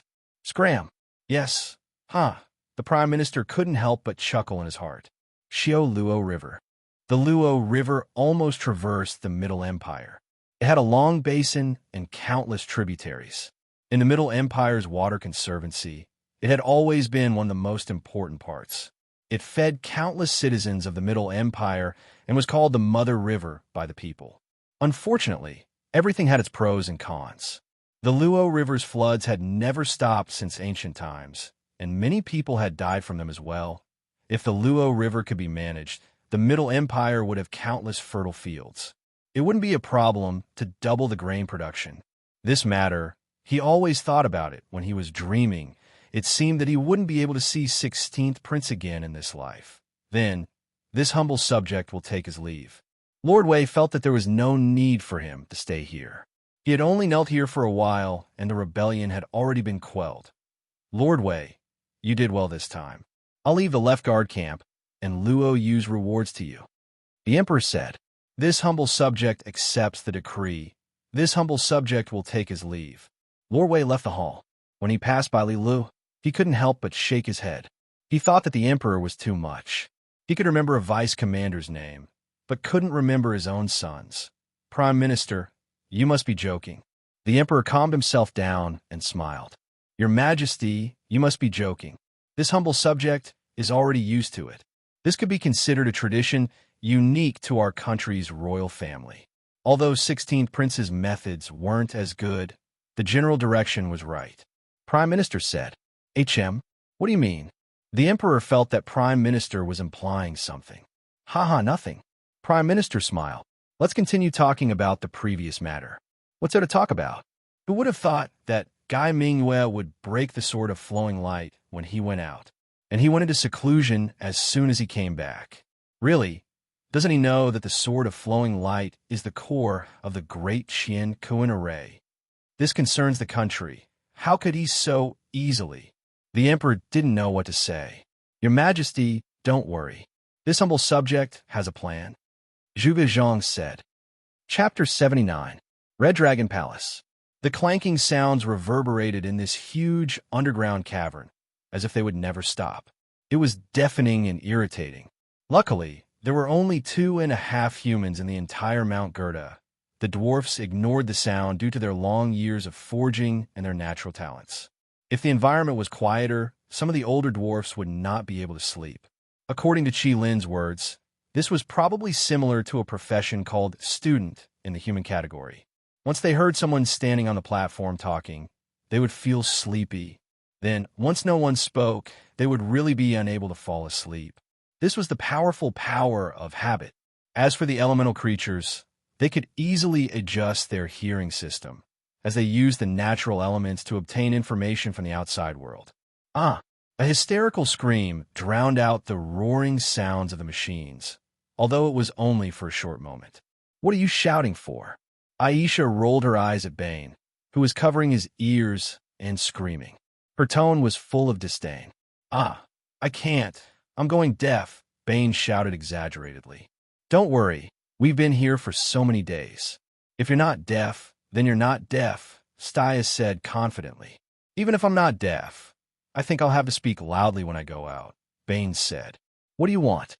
Aisha asked with the corner of her eyes. "Of course I want to go out. Why are we here every day? We can't see the sun in this place," Bane said. "Don't forget, Aisha and I were not on Jilin's side in the previous battle. Why would he still bring us around?" Staya said. "That's true," Bane said dejectedly. Unlike Aisha and Staya, who had a complicated background, Bane sincerely treated Jilin as his partner. However, after knowing that he was not a human, he could not help but feel strange. "I think you're thinking too much," Aisha said. "He won't take these things to heart." "Why?" Staya and Bane asked at the same time. "People only get angry when they're betrayed when they trust someone," Aisha said. "Presumably, dragons are the same." "You mean Jilin never trusted us?" Bane asked cautiously. "It's not even close to that level," Aisha said. "It doesn't matter to him whether we betray him or not, so he won't care at all." "You're right." Staya agreed with Aisha, which was rare. Besides, Aisha continued, "We betrayed him at a critical moment, so he should have been prepared for it." "Why?" Bane asked curiously. "What's so strange about people like me betraying others?" Aisha said matter-of-factly. "So you do know." Bane mocked her in his mind. "He took Staya out of her home, so it's natural for her to betray him," Aisha said. "Ahem." Staya coughed. As a light knight, Staya felt uncomfortable when she heard the word betray. Although it was not wrong, but something was wrong. "Then why did he let the two of you follow him?" Bane asked. "Because all humans are the same in Jilin's eyes. The three of us are still useful to Jilin," Aisha said. "Is that true?" Bane cannot believe it. Jilin always thought that humans are a complicated, fickle, and contradictory species. There are no exceptions. Aisha said. "Why?" Bane asked. Jilin once said that humans are contradictory creatures. They are kind and evil, motivated and emotional at the same time. They wavered between kindness and evil all the time, struggling between rationality and sensibility all the time. Therefore, fickleness must be their greatest characteristic. So how can you trust a fickle creature? Isn't it normal to be betrayed by a fickle creature? Aisha said. Jilin also said that even his golden dragon eyes could not see through the complexity of a human's heart. If justice is white, evil is black, honesty is blue, and cunning is gray, then it's like humans have plucked all the colors in the world and put them into the lake of their heart, stirring it again and again. What appeared in the end could no longer be described by color. It was chaos. Those who pluck more bright colors, humans call them good people. Those who pluck more dark colors, humans call them bad people.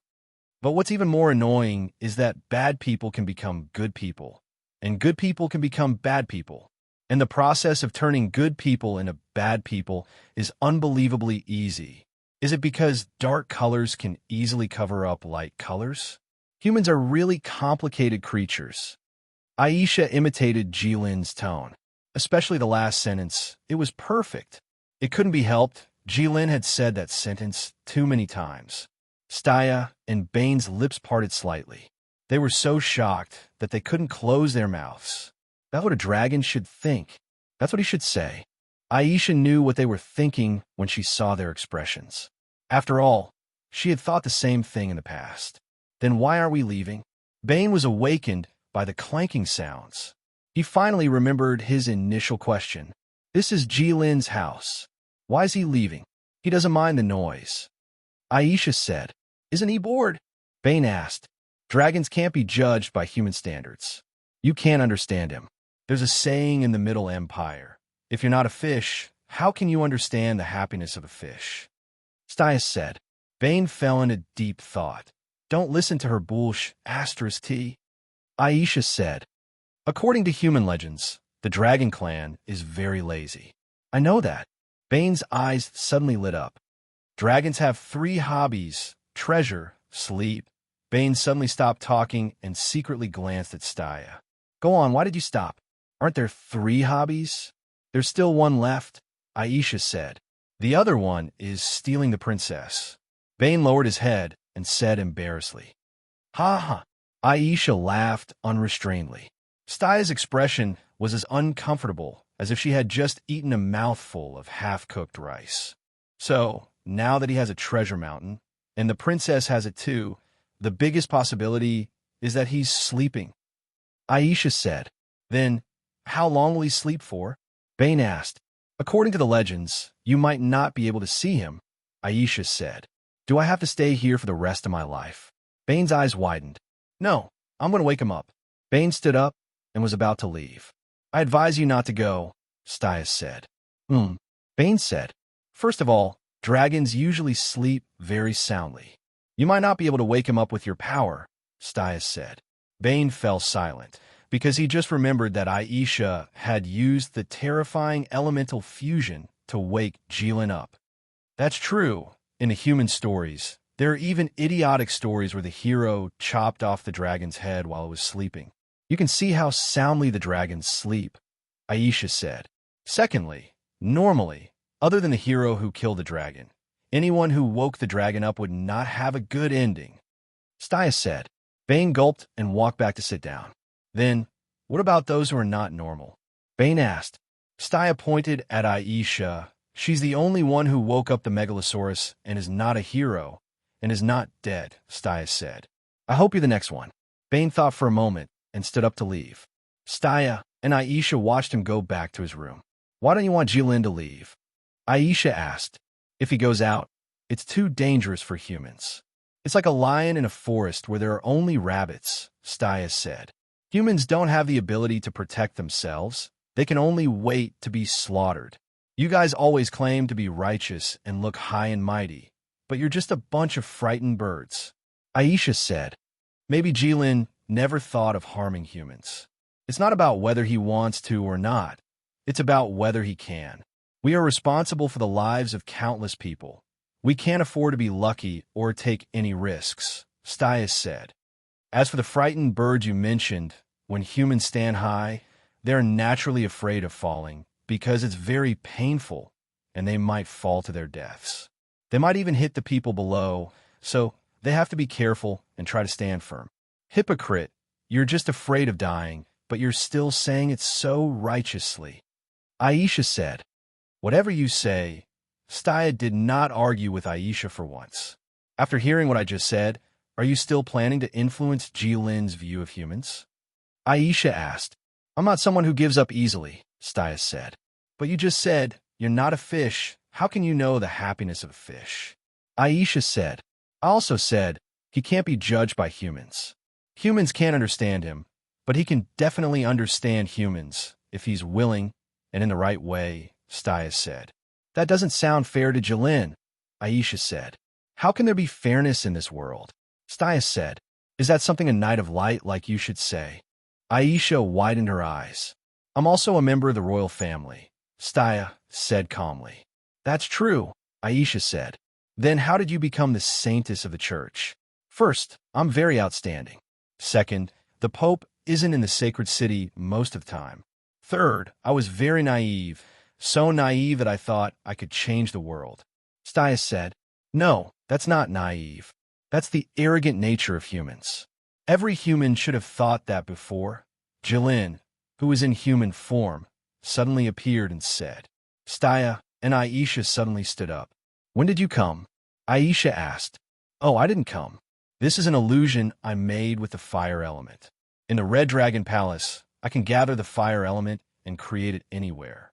It's quite convenient, Jilin said proudly. Is it another technique you learned in that battle?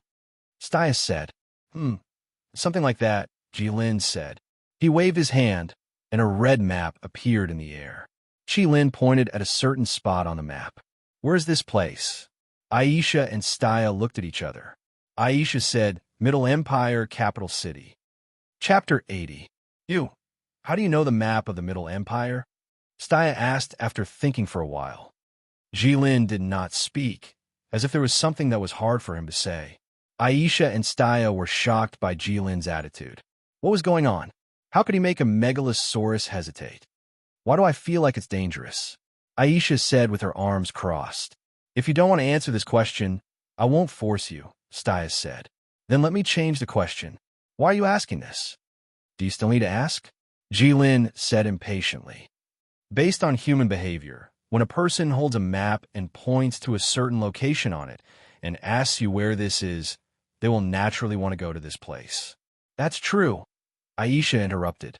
But the problem is, who has ever met a megalosaurus that points at a map and asks you where's this place? Why would a dragon look at a map? You don't even walk on the ground. Does a map mean anything to you? Wait, who taught you how to look at a map? Did you teach him? Staya shook her head and shrugged, indicating that she had never taught Jilin how to look at a map. Why are you going there? Staya asked. I'll tell you later, Jilin said. Get ready. We're leaving tomorrow. After Jilin finished speaking, the clones suddenly exploded and turned into countless visible fire elements that scattered in all directions. This ability to control the fire elements is amazing. No matter how strong a human is, they can't compare to him in their entire life, Staya exclaimed as she looked at the countless fire elements that passed by them. Such dense and pure fire elements were gathered together and compressed into a human shape. It was also invisible to the naked eye. How much fire elements did he have? If he accidentally exploded the power, Staya thought that he could easily blow up a city. How was this a clone? This was clearly a walking bomb. However, Jilin waved his hand and dispersed his clones. The elements returned to heaven and earth. Staya and Aisha were in the center of the elements, but they were safe and sound. One had to know that even a single particle of fire elemental could severely injure Aisha. As for Staya, as a knight, she might be better off. How could this not make people sigh? After all, this is their racial talent. There's no point in being envious, and there's no need to be envious, Aisha said. Humans have their own uniqueness. You can actually speak from the standpoint of a human. Did I hear that right? Staya asked curiously. That's not it. I'm just wondering how humans can defeat Jilin. Aisha said, Why do you want to defeat Jilin? I thought you didn't consider yourself a human? Staya asked. First of all, I'm just thinking about it. It doesn't mean I'll do it, Aisha said. When I see an invincible creature standing there, I can't help but want to kick him down. It must feel good. Maybe it's human nature. It's definitely not human nature, Staya said. It's just your nature. You'll understand that I'm right in the future. It's human nature, even if you won't admit it, Aisha said mysteriously. Have you thought of how to defeat Jilin? Staya felt that Aisha seemed to have foreseen something, but she remembered the habits of witches, so she didn't ask further. Not at all, Aisha answered straightforwardly. That's true, Staya said. Jilin's map is a bit special. How special? Aisha asked. The map only shows the palace of the Middle Empire, the city gates of the capital, a few main roads, rivers, and a few famous buildings. The other roads, houses, and buildings are all blank. This was not what a map should look like. If one were to look at a normal map, Jilin's map would either be an incomplete product or a useless map. But a map that Jilin remembers is definitely not a useless map. Staya said. You mean? Aisha asked. I don't understand. Staya said. Never mind then. I'll go and prepare, Aisha said. Okay. After the Battle of Snowfire, the biggest change in the team was that the relationship between Aisha and Staya had improved significantly. But what didn't change was that Aisha was still that evil which struck fear in people's hearts. She would never tell the complete truth to anyone. Lying had become an instinct for her. So, Aisha didn't go and prepare for a long trip like she and Staya had said. Instead, they arrived at the temporary palace that was still under construction in the Kingdom of Dwarfs through a teleportation portal. "Who's there? How dare you? How dare you? Protect Her Majesty!" The dwarfs in the palace became alert when they saw the teleportation portal that suddenly appeared. "Back off!" The King of Dwarfs stopped everyone. He looked at Aisha, who walked out of the portal, and said, "Excuse me. We've moved to a new place, and our home hasn't been built yet. No wonder my people are so cautious." "Oh, how do you know it's not an enemy?" Aisha said. "Haha, after the Battle of Snowfire, I don't think anyone would use a teleportation portal to barge into this mountain."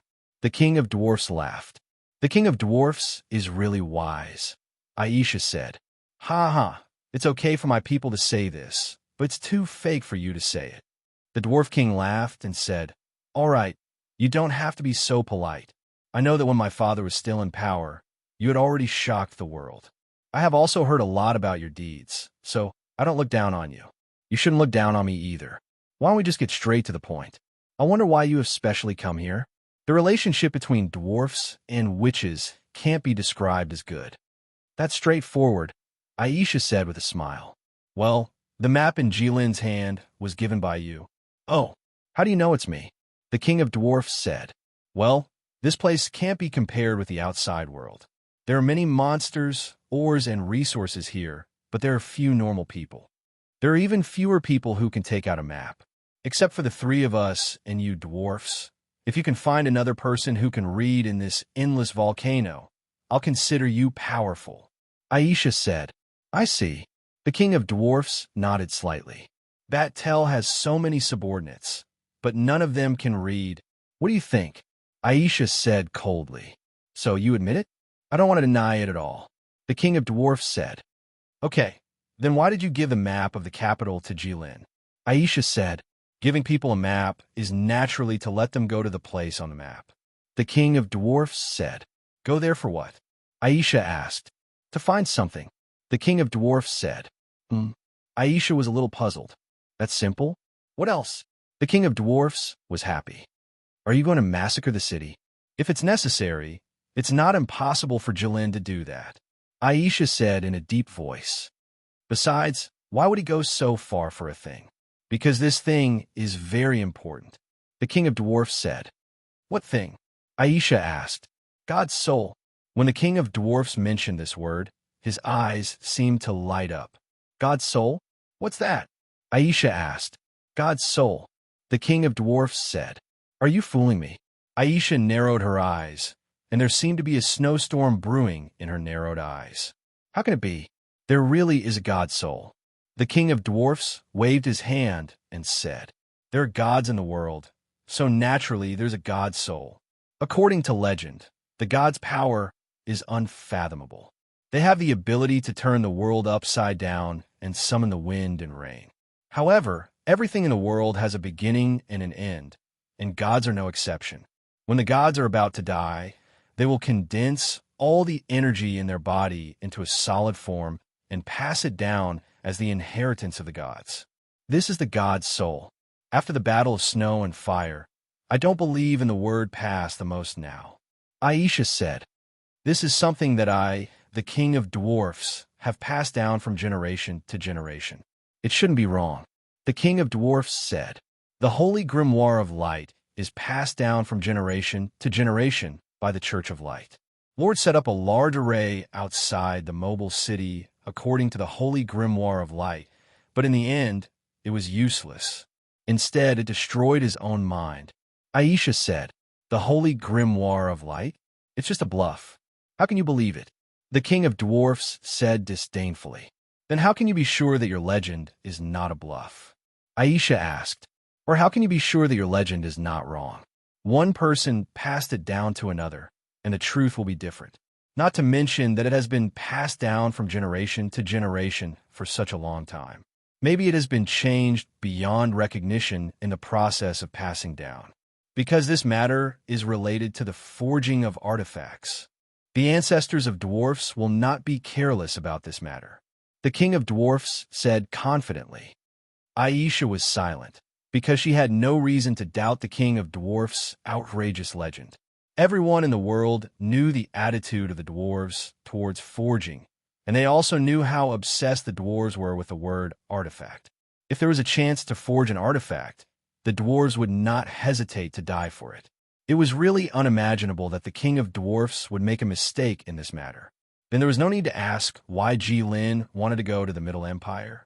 He naturally wanted to turn that giant sword into an artifact.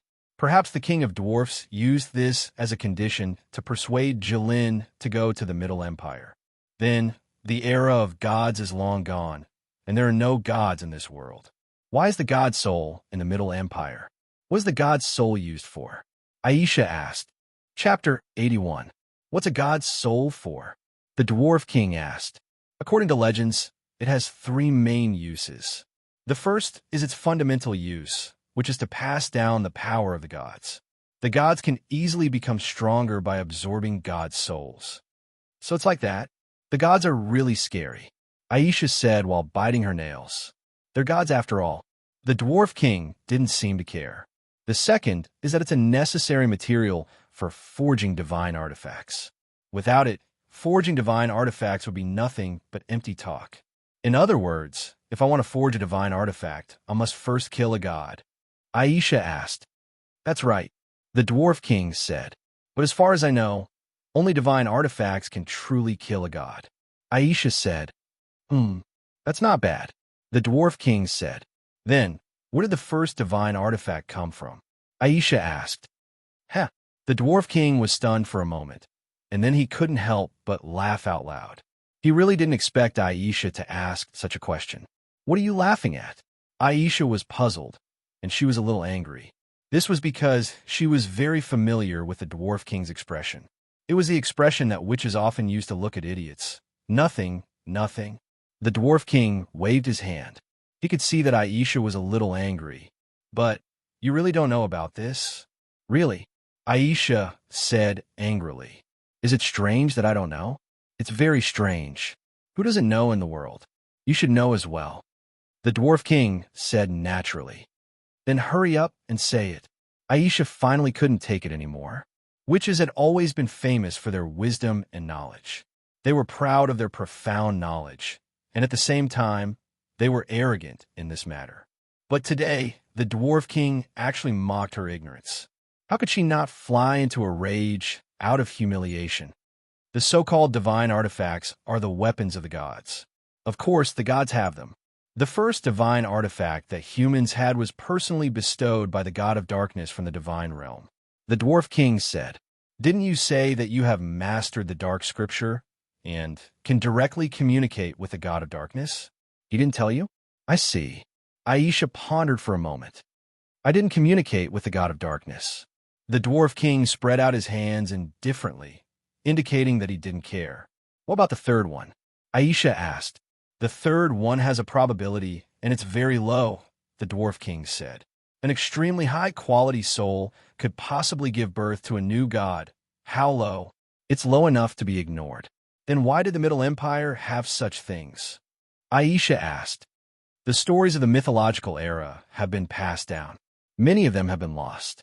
All we know is that God created humans and then enslaved them. Then, humans were dissatisfied and defeated God, winning the world.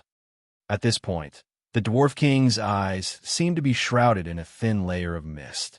What was faintly discernible was that incomparably vast and crazy era. Although there are only a few words, it's not difficult for us to see the cruel, grand, and magnificent battles between humans and God. Aisha didn't say anything. It seemed that even she was captivated by the magnificent era described by the dwarf king. However, the strange thing was that she had already memorized the dwarf king's words by heart. With the dark scripture in hand, her understanding of the mythological era shouldn't be any less than the dwarf king. Since there were wars, there must be battlefields, said the dwarf king. The battlefields of the mythological era must have left behind the legacies and souls of countless generations of humans. But for some reason, from the legends, it seems that there were wars in every corner of the world.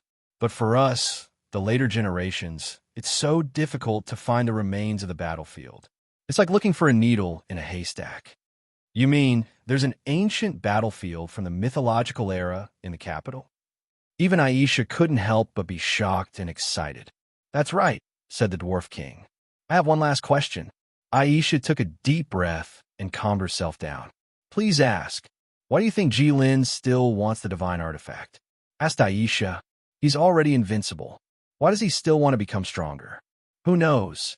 There's no such thing as invincible in this world before, said the Dwarf King. But if you want me to guess, since he's already invincible, he should consider going up to heaven. Since he wants to go up to heaven, it's natural for him to want the divine artifact. That's true. The next day, Red Dragon Palace. It was still so gorgeous here. The wide magma river below was flowing. The light of the fire and the night's key shone on the completely glazed stone wall, illuminating the whole space. Jilin's huge body was curled up on the treasure mountain, forming a sharp contrast with the three tiny humans standing in front of him. What? Bane exclaimed. We're finally leaving? That's great. I couldn't wait any longer. As a dragon that could easily sleep for decades or even hundreds of years, Qi-Lin could not understand Bane's boredom. But after spending so much time with humans, Qi-Lin could more or less understand that human life was too short, ranging from 60 years to 100 years. It was not an exaggeration to say that it passed in the blink of an eye. Humans with such a short lifespan naturally had to use all their strength to struggle blindly. Just as a powerful human said, the passing of time was like the passing of time. Therefore, they couldn't give up day and night. Therefore, Jilin didn't say anything. He just breathed heavily to show that he didn't care. What are we going to do in the capital? Asked Staya. You'll know when the time comes, said Jilin like yesterday. All right, no matter what we're going to do, we can't stay like this. I think there are already pictures of us in all the big cities of the human race. Aisha smiled. We have to change our appearance. You can do that? Bane exclaimed. I can even turn him into a human. Aisha pointed at Jilin and said domineeringly, You think I can't turn you guys into humans? That's true. Turning humans into frogs is a witch's specialty, said Staya. Are we going to turn into frogs? Bane asked carefully. He seemed to be very reluctant. If you keep talking, I'll turn you into a frog. Aisha glared at Staya and said, Humph, Staya didn't dare to talk back. Aisha had already finished drawing a magic circle while they were talking. Please, let's go together, Staya said in a deep and serious voice. Agreed, Bane yelled. Okay. Aisha was a little helpless. Bane and the other two walked in together. A purple light immediately surrounded them. When the light disappeared, 3 people with black hair and eyes from the Middle Empire stood in the magic circle. It seems like you've been traveling around the continent for so many years with this ability. Staya took out a mirror out of nowhere. She looked at herself and nodded in satisfaction. Please watch your words, Staya said. At the same time, a magic mirror floated in front of her. She was carefully examining her own appearance. Bane looked left and right. He didn't think the two of them were going to lend him the mirror. He thought about it and gave up. We're all done now. The problem is, what are you going to do? Aisha said to Jilin, even if you're in human form, I can't easily change your appearance. It's fine, Jilin said. Why do you all have black hair and black eyes? Is there a reason? In the Middle Empire, this is the only way to not attract attention, Aisha said, because they only think people with black hair and black eyes are on their side. Why is that? Jilin asked. No one knows, Staya said. There are 5 empires in total. Apart from the Middle Empire, the other empires have all kinds of people. There are people with different hair colors and eye colors. However, in the Middle Empire, there are only people with black hair, black eyes, and yellow skin. As long as they have black hair, black eyes, and yellow skin, they must be from the Middle Empire. So they're a little xenophobic? Bane asked. He had grown up in a Western village. He knew very little about the Middle Empire. Not exactly. They think they can treat the people of other countries equally and amicably. They want to show the humans and other races that they are a great nation. In fact, that's what they do, Aisha said. However, they have an inexplicable and innate arrogance in their bones. But the people of the Central Empire believe in something called etiquette, so they don't want to show this arrogance. They even deliberately suppress it and try their best to show a humble and polite, "I'm not looking down on you" look. But occasionally, they will inadvertently show it. "I understand," Jilin said. Then, countless red light spots floated up from the lava. They gathered in front of Jilin and gradually turned into a human shape. Finally, they formed the appearance of a person from the Middle Empire wearing a warrior's outfit.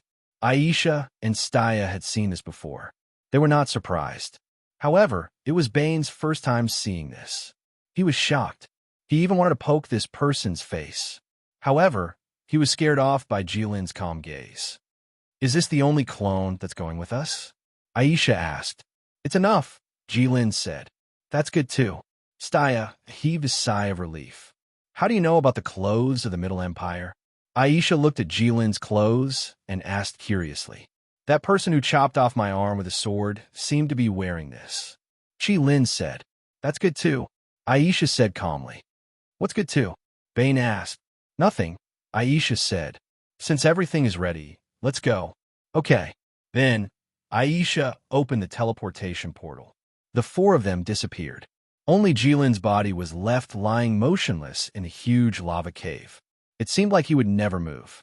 However, it also seemed like he would spread his wings and rush out of the ground in the next second and fly into the sky. Suddenly, Jilin opened his eyes. His golden pupils were exposed to the air. The entire space became 2 to 3 times brighter. It was hard to open one's eyes. "You're here," Jilin said. "Yes," someone in the light answered. Chapter 82. It was still that familiar horse carriage.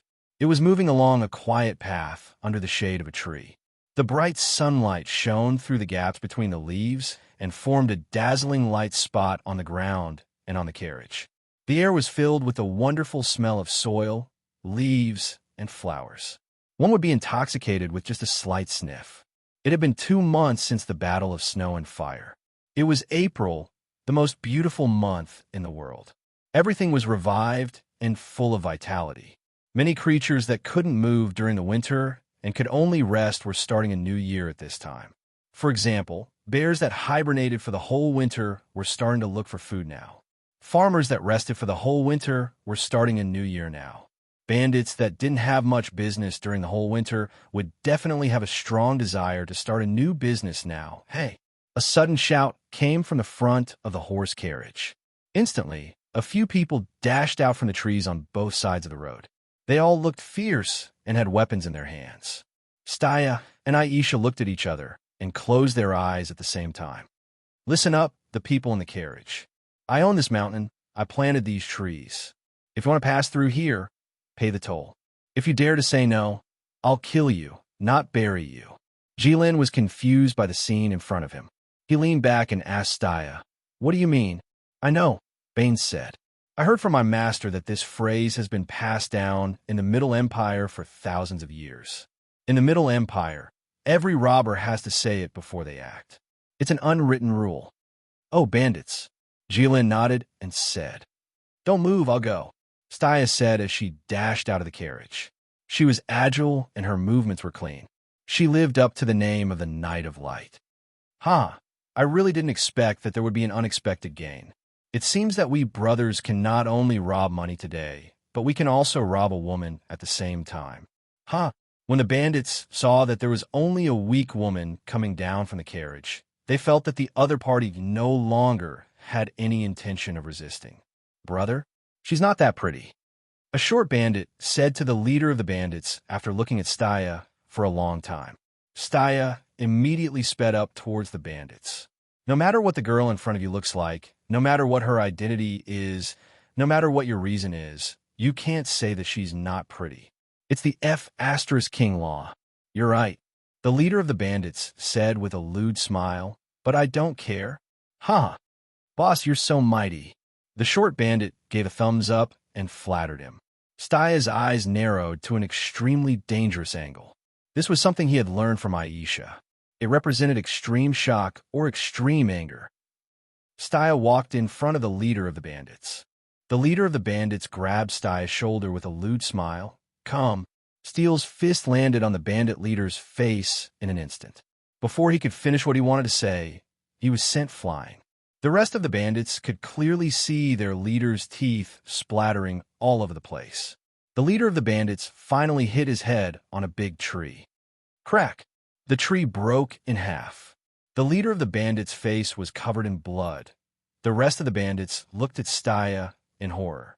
Although gangsters were very loyal to each other, how could they care about that now? They were all bandits. Who would care about that? They didn't want to help their leader block this she-devil, but they also didn't want to find their leader's teeth on the ground. Therefore, after a shout of "Run!" all the bandits started to run. None of you can run away. Staya clenched her fists so tightly that her knuckles cracked. At that moment, the scene was too horrible to look at. Screams could be heard everywhere. The one who was beaten up the most was the short bandit. Bane swallowed his saliva as he watched in the car. He couldn't bear to look at it. Although bandits and bandits didn't have the same ancestor, they were still brothers on the same path. Moreover, the scene of Staya fighting against the level 8 magical beast White Snow was still fresh in his mind. He felt that the leader of the bandits was in a bad situation now. Jilin watched with great interest. Aisha lowered her head and thought for a while. Then, she said to Jilin, "I think we made a big mistake." Jilin was confused. "I think our princess caught the wrong one," Aisha said. Why?" Jilin asked in surprise. "You see, no matter which megalosaurus kidnaps the princess in the story must be someone who is weak and weak." Aisha said, "Such a princess gives people the feeling that she is a rabbit that fell into a pack of wolves. There's no possibility of her rushing out on her own. She can also arouse the warrior's desire to protect her." Jilin nodded as he listened. Indeed, if Aisha didn't mention it, he wouldn't have realized it. "Look at the one you caught." Aisha pointed at Staya, who was beating up the bandits, and said with disgust, "Have you heard of a princess beating up 6 or 7 bandits? They can't even run away. Look at how badly they are beaten up. Look, their faces are covered in blood. Look, another one fainted. How tragic." This time, even Bane nodded silently. He felt that Aisha was right. Even Jilin pretended that he couldn't bear to look at it. He also felt that Staya was too cruel. However, Aisha couldn't help but roll her eyes at Jilin's pretentious acting. "I think that the reason no warrior has gone to the Red Dragon Palace to save Staya is not because there's a problem with our plan, but because there's a problem with the princess," Aisha said. "This princess is too strong." "So what?"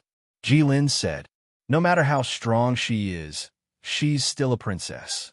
If the hostage is too strong, there will be fewer people who can be saved," Aisha said. "You said that if you catch a princess, there will be no warrior to save her. There will be countless cannon fodder that will die. But if you catch the warrior, who will dare to show up?"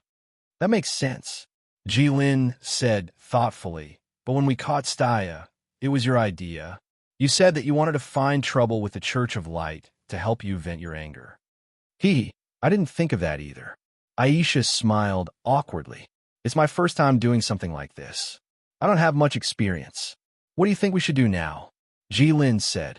"How about we change to another one?" Aisha said tentatively. "Change to another one that doesn't know how to cultivate?" "We can change to another one," Bane yelled in surprise. "Forget it," Jilin said after thinking seriously. "Forget what?" Staya clapped her hands and walked towards the carriage. There were bandits lying on the ground behind her. "Nothing," Bane said. The carriage was teleported from the Red Dragon Palace to a secluded path near the capital. According to Aisha, it was to avoid being noticed. From the path to the main road, they were not far from the capital. The city walls of the capital were magnificent and tall. Looking from afar, they could feel a sense of oppression. It seemed to reach the clouds. It seemed to be able to block off landslides and tsunamis. "The city walls are so tall," even Jilin exclaimed. "They seem to be much taller than your city walls." "Of course," Staya said. "When it comes to building city walls, no one in the world can surpass the Middle Empire. It's just like the dwarves in the field of forging." "That's quite impressive," Jilin said. Due to Aisha's little tricks, Jilin and the others successfully entered the capital. As soon as they entered the city, they stood at the end of a straight road. Bane had never seen such a wide road. The carriage they were in was given to them by the Duke, so it was definitely wide.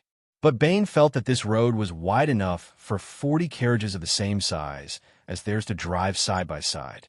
At the other end of the road was the palace of the Middle Empire. In other words, this road ran through the entire capital.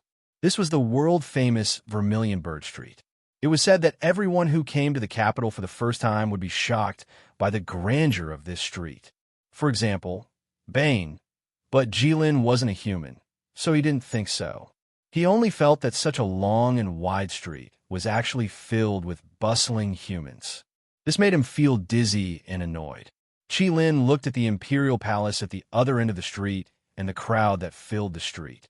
For the first time in his life, he felt regretful, because he now had an inexplicable impulse. He wanted to stand in his current position and release a dragon breath at the palace. He wanted to blow the palace up into the sky and clean up the street. He regretted that he didn't come with his real body this time, so he couldn't do it. "Let's change lanes," Jilin said. Aisha looked at Jilin's serious expression and didn't ask anything. She immediately drove the carriage to find a small path and went in. Although it was a small path, it was still very wide compared to the Vermilion Bird Street. But the strange thing was that this street was surprisingly quiet. There were only 2 or 3 people on this wide road. The doors on both sides of the road were closed. It was hard to imagine that this was a street in the capital of the Middle Empire. But Jilin was very satisfied. The carriage kept moving forward on this quiet street. Suddenly, a lively 3-story building appeared on the side of the road. Even during the day, it was still decorated with lanterns and colored banners. Its existence broke the silence of the whole street. Endless laughter could be heard coming from inside. Looking in from a door, one could see countless gorgeously dressed women, faintly discernible in and out of sight. There was a huge golden sign hanging at the door. It said, "Spring Breeze House." "What is this place?" Jilin asked. Aisha and Staya looked at each other and didn't say anything. They looked a little embarrassed. On the other hand, Bane's eyes lit up as he said to Jilin, "This seems to be the legendary brothel." Chapter 83. Great, you don't know anything about other things, but you're quite knowledgeable about this. Aisha glared at Bane. Bane scratched the back of his head and tried to smile foolishly. "Men, it's normal brothel." Jilin looked at the wooden building in front of him, which was relatively lively, and was confused. "This building isn't green. Does it mean it's very light? Let me try." Jilin was about to get out of the car, but he was immediately stopped by the excited Bane. "What are you doing?" Bane asked. "Didn't you say it's very light?" Jilin said. "I want to try lifting it."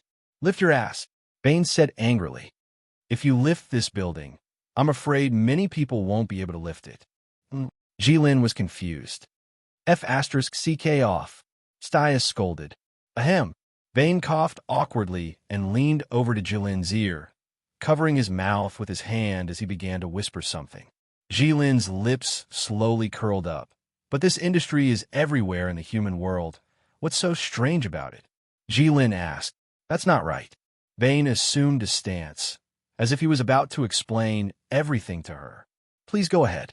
Jilin also appeared very humble and accepted the advice. Other places, compared to the Middle Empire, are still lacking in style and artistic conception. They're not as elegant, for example. Bane tried hard to learn how to speak in the Middle Empire.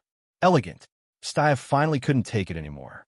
She stood up and kicked Bane out of the car, then turned to look at Jilin. She thought about it and finally gave up. She probably couldn't kick him. Unexpectedly, Bane fell heavily on the ground from the car, but he didn't cry out in pain. Instead, he rolled on the ground and quickly stood up. He looked at Jilin and said, "Let's go."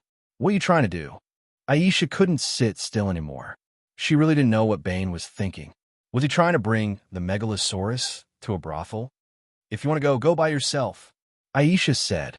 I'm embarrassed," Bane whispered. "You?" Staya was furious.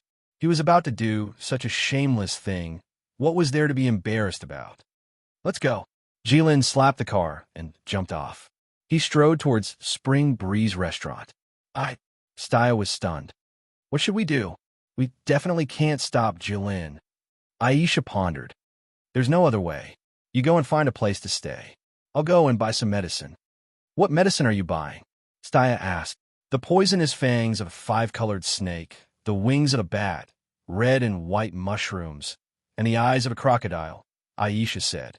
"Why do you want to buy these?" Staya asked. "This is the secret recipe of my witch's poison. It has never failed in thousands of years," Aisha said gloomily. "When they come back, I'll poison them. It might be difficult to poison Jilin with these things. Plus, he's just a clone now," Staya said. "Then let's poison the one that can be poisoned first." "Bane, that idiot!" Aisha cursed in her mind. This whole thing was very strange. However, Bane was enchanted by the beauty and turned a blind eye to it. In this deserted street, it was likely that the entire street was doing this kind of business. If that was the case, why was this brothel still open when all the other brothels were closed? After all, how could a brothel be open during the day? She only hoped that it wouldn't cause any trouble. Otherwise, it would be troublesome. As soon as Jilin and Bane entered the brothel, a middle-aged woman with heavy makeup came up to them. She greeted them before she even got close. "Oh, you two masters are here. I'm really sorry, but we've really run into a coincidence today. We've been booked by a noble person. Why don't the two of you come back later? Then, I'll ask my most lovely sister to accompany you and apologize to you. What do you think?" The woman said. She couldn't say that she wasn't polite. However, Jilin was a creature. He wouldn't listen to her. At this moment, Jilin was having fun. Even Aisha and Staya couldn't stop him. How could she stop him? Jilin gently pushed the woman away, walked to a table, and sat down. The middle-aged woman was pushed to the ground. She immediately started rolling around. "Someone's fighting. Someone's fighting. Someone come." Instantly, a few burly men with tattoos all over their bodies rushed out from the back of the hall. "Throw them out." The woman's voice was hoarse. What a cliché. Jilin took a sip of the tea on the table and shook his head. "Don't fight. Let's talk." Bane stood in front of Jilin and shouted. He wasn't afraid of trouble, but Bane knew that if they fought, Jilin would definitely win. However, the purpose of coming to the brothel would be ruined, but how could the brothel's hired thugs listen to him? They rushed up without hesitation. Each of them looked fierce. "Don't kill," Bane shouted. On the top floor of Chunfeng, Lu had 3 floors. The first floor was the hall with dozens of tables and a huge stage. The second floor had various private rooms. Its function was self-evident. On the third floor, there was only one huge room. The decoration and layout of the room were simple and elegant. However, it wasn't difficult to feel the hidden luxury in this simple elegance. A picture of an orchid hanging on the wall was made by a master 100 years ago. The sandalwood incense burning in the incense burner. Even the layman who did not know the value of goods could clearly see that it was not ordinary. Those who knew a little more would understand that this was not incense, this was clearly gold. No, it seemed even more extravagant than gold. The noise from downstairs could be heard upstairs. The person guarding the door of the 3rd floor couldn't help but frown. "Master Zhao," someone came in. A servant in black walked up to the gatekeeper and said, "I heard." Zhao Qi said, "Why don't you hurry up and ask the brothel keeper to send them out? If they disturb the young master, don't blame me for not protecting you. We don't need you to remind us." The servant said. When they came, the brothel keeper tried to persuade them to stop receiving guests. However, they refused to leave and even beat up my guards. Deliberately making trouble? Coming for the young master? Zhao Qi clenched the sword in his hand. "It doesn't look like it," the servant said. "It doesn't look like someone from the capital. Everyone in the capital knows that the 3rd prince always stays on the 3rd floor. Naturally, he wouldn't look for trouble." Oh, Zhao Qi was relieved to hear that. This manservant had spent many years in Spring Breeze House, a place where dragons and snakes mingled together, receiving and sending people off. After so many years, although he had no other skills, he still had the ability to judge people. "Then I'll help you send them away," Zhao Qi said. "Master Zhao, this person seems to have extraordinary strength," the servant said carefully. "Oh, how long did it take to get rid of your guards?" Zhao Qi said. "To be honest, I didn't see clearly," the servant said. Didn't see clearly? I didn't see clearly. That's fine. If the hard way doesn't work, we'll use the soft way. Give them some money and send them away. Zhao Qi said. Master, such a powerful person can't be short of money. The servant said. Ah, old seven. A gentle voice came from the room. Young master.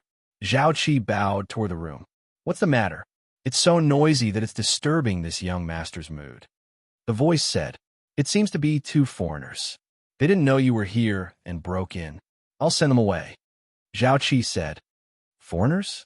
How foreigners? The young master said, They're citizens of the empire. Zhao Qi glanced downstairs and said, Then there's no need to be so hostile. The third prince said, First, they're not from another country. Second, they're not here for us. Why should we care about them? I'm afraid they'll disturb your mood. Zhao Qi said, What's there to be afraid of? Visiting a brothel in broad daylight. They must be people of the same nature. Ha ha. The young master laughed. Then what do you mean? Zhao Qi said, Give them a private room. The third prince said, You heard? Zhao Qi looked at the servant. Understood, understood. The servant nodded and bowed. After that, he ran downstairs and went to the brothel owner who was still rolling on the ground. He said a few words to her. The brothel owner listened for a while and quickly got up from the ground. She put on a flattering smile and said, I was really blind before. I didn't know that the two of you knew each other. I'm sorry. Why didn't you say so earlier? You're just teasing us. It's really fun. Come. Two guests, please come upstairs. I'm sure you'll be satisfied. Although Bane felt that the woman's attitude changed a bit abruptly, he didn't think too much about it and followed. After all, there were more important things to do. As for Jilin, he didn't care at all. On the contrary, he was more interested in the person on the third floor. He heard the conversation clearly. He was an interesting human. As the brothel owner spoke, she led them upstairs. The servant next to her understood that the brothel owner had misunderstood. It was just that it wasn't convenient to say more now. It was more important to deal with everything properly and not disturb the man on the third floor. The brothel owner led them to a private room and prepared a table of food. Then she said to the servant, Find two straightforward people and send them inside. Finish it quickly and send them away. Yes, mother. Jilin and Bane sat at the table. Jilin poured a glass of wine and asked curiously, What is this? It looks like water, but it smells very good. This is wine from the Middle Empire. Although it looks as clear as water, I heard that it tastes very spicy. Bane said as he took a sip. Cough, cough, cough, cough. The rumors are true. Very good. Jilin also took a sip. You like it?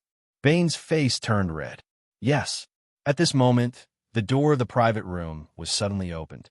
Two women in revealing clothes and heavy makeup walked in. As soon as they entered the door, they smiled and said, Yo, where did these two young masters come from? They look so handsome. Chapter 84. Young master, young master. Zhao Qi called from outside the door. What's the matter? The third prince raised his head from the table, rubbed his sleepy eyes, and said vaguely, There's something wrong with the two people just now. Zhao Qi said, The third prince endured his headache and thought hard for a long time before he remembered who the two people Zhao Qi mentioned were. What happened? Come in and talk. Yes, Zhao Qi replied and pushed the door open. In the big room, there was only a table with messy cups and plates. The third prince was sitting alone at the table. No wonder he slept on the table. Zhao Qi thought. What's the matter? Speak. The third prince said. Young master, these two people are somewhat unusual. Zhao Qi said. Oh, unusual in what way? The third prince seemed to be interested. But then again, if they could be seen as unusual in this kind of place, they must really be unusual. Among these two people, one of them is okay. Anyone with a discerning eye can see that he is inexperienced. After a few drinks with the girls of Spring Breeze Brothel, he directly got drunk and passed out. Zhao Qi said, Haha, this is going to a brothel in broad daylight? This kid is too nervous. The third prince said with a smile. At the same time, he remembered when he secretly ran out of his home and went to a brothel for the first time. It seemed to be similar to this kid. What about the other one? The third prince asked. The other one is really a strange person. Zhao Qi sighed. Young master, to be honest, I have been in the underworld since I was a child. After so many years, I could be considered to have some fame and have seen some heroes. The third prince shook his head and found a pair of chopsticks on the table. He put a peanut into his mouth and chewed carefully, ignoring Zhao Qi's seemingly modest but actually somewhat boastful words. What did he mean by a little famous? What did he mean by seeing some heroes? Who in the capital hadn't heard of the name, Seventh Master Zhao? But this humble one has never seen such a hero of the wine kingdom. With a beauty by your side, you're not moved at all. Zhao Qi said, Young master, you don't know. That young man doesn't care about the beauties around him. He just keeps drinking, and he even drinks double-steamed wine. Although it's not a good wine, it's really strong. The third prince couldn't help but click his tongue as he recalled the spicy taste of the double-distilled wine. Yes, but that young man drank it like cold water. At first, he used a cup, then a bowl, and then a jar. Zhao Qi said, This is a ruthless person. The third prince sighed. At the same time, he felt that his head seemed to hurt even more. Isn't that so? Even Mama Wang was intimidated by his attitude. At first, she thought that this young master didn't fancy such vulgar women, so she sent in 2 or 3 girls. However, he was still unmoved. She changed them 2 or 3 times, but the results were the same. In the end, Mama Wang threw caution to the wind and didn't care about anything. She just moved in wine. Guess what happened in the end? Zhao Qi kept her in suspense. Tell me, what happened? The third prince was anxious. He drank all the double-distilled wine in this spring breeze brothel. Zhao Qi said, there was a kind of yearning in his eyes that couldn't be concealed. This is really unprecedented, a model for our generation, drinking all the wine in the brothel. This is such an amazing thing. Only us brothers would dare to think about it. More than 30 jars of double-distilled wine. Even Sir Sword Saint would be drunk. Nonsense. The third prince slammed the table and shouted, How could Sir Sword Saint be drunk? Even if he was drunk, he would still be performing a sword dance under the moonlight. How could he be the same as us mortals? Yes, young master is right. This little one misspoke. Zhao Qi said with an extremely exaggerated smile. Humph. The third prince coldly snorted and didn't say anything. After all, there were rumors that this guy in front of him was quite appreciated by Sir Sword Saint. Since the wine is finished, then this person left? The third prince subconsciously picked up the wine cup and took a sip. No, Zhao Qi said. Mother Wang told the young man that the wine was finished. The young man originally got up to leave, but something very embarrassing happened. What is it? Third young master poked his head out and asked, obviously interested. The 2 of them didn't have any money on them. Zhao Qi said, while holding back his laughter. Ha! They dare to eat and dash in this spring breeze brothel. This is unprecedented. The third prince said, Please come up for a chat. Young master. Zhao Qi was really anxious when he heard his young master's words. The 2 of them are of unknown origin, and their strength is unfathomable. No matter, the third prince waved his hand and said, 1,000 cups of wine is too little to drink with a bosom friend. They are all wonderful people. Yes, Zhao Qi replied. Jilin carried Bane on his shoulder with one hand, and countless wine jars rolled around his feet. He was very satisfied with today's drinks, so he was in a good mood now. According to Staya, this trip to the brothel could be said to be a happy one. Jilin now felt that the human race could always surprise him in unexpected places. Therefore, when he looked at the middle-aged woman in front of him and pointed at his nose and scolded him, he didn't immediately make this woman disappear from the face of the earth. Firstly, he was in a good mood, and secondly, it was because of what Bane said earlier. Don't kill people. But Jilin looked at the ugly woman in front of him, and the thumb and index finger of his other hand couldn't help but rub against each other. Inconspicuous sparks flew everywhere. There was a limit to a human's patience, let alone a dragon that was above all other creatures. What kind of existence is the dragon race? You are just an ant that is like a speck of dust, and you wanted to pay for it. Even the millions of gods in the godly realm Don't dare to think about the treasures of the dragon race. Just as Jilin glanced at the unconscious Bane again and decided to poke the human in front of him, a loud voice was heard. Young hero, my master invites you. Madame Wang didn't even need to turn around to know that it was Zhao Qi who spoke. She didn't dare to say anything when she thought that it was the person upstairs who invited him, and she immediately left with her people. Madame Wang, please walk slowly, Zhao Qi called out. The brothel owner froze when she heard this, and cold sweat appeared on her head. She wasn't afraid of anything else, but she was afraid that Zhao Qi would be polite. My master said to trouble you to prepare another table of food and wine, Zhao Qi said. Yes, Madame Wang replied softly, and immediately let out a sigh of relief. So he was helping the third prince pass on a message. No wonder. Young hero, please. Zhao Qi gestured with his hand. Jilin raised his head and looked down at the human. This expression was very classic. In human terms, it was called arrogant. But this was just Jilin's habit, and there was no deeper meaning. His body was too big, and even if he laid his head on the ground, he had to look down to see humans, dwarves, and so on, not to mention when he was standing or flying. So Jilin's eyes were mostly looking down, and he got used to over time. But if he wanted to look down with his human body, he had to raise his head to see people clearly. Zhao Qi was so angry that the roots of his teeth were itching. He didn't expect this person to be so arrogant. But no matter what, he was still his master's guest, so he could only swallow his anger and say again, please. Jilin still looked at him, and his feet didn't move. His meaning was very clear. Why should I see your master? Sir, the bill for this table of wine is on my master's account, Zhao Qi said angrily. When his master wanted to invite someone, when had he ever been so humble? It was always the other party who ran over in fear and trepidation. Jilin was still unmoved. I didn't want to pay in the first place. How dare a little human try to get a share of the megalosaurus treasure? How disgraceful. My master has good wine and would like to taste it with you, Zhao Qi said while swallowing his anger. Good wine? Compared to the one I just drank, which one is better? Jilin asked. Haha, compared to the wine you just drank, it's like the nectar of the finest wine. Zhao Qi felt that he had gained back some face. Where did this country bumpkin come from? He had never seen the world. Let's go, Jilin said. Jilin took the lead and carried Bane up to the third floor. He pushed open the door and looked inside. It was an extremely spacious room. There was a table in the middle, and it was obvious that the dishes were newly served. Beside the table stood a young man with long hair, dressed in white, and a conspicuous jade pendant on his waist. He had a delicate appearance that was somewhat eye-catching. Thank you for gracing us with your presence. Greetings.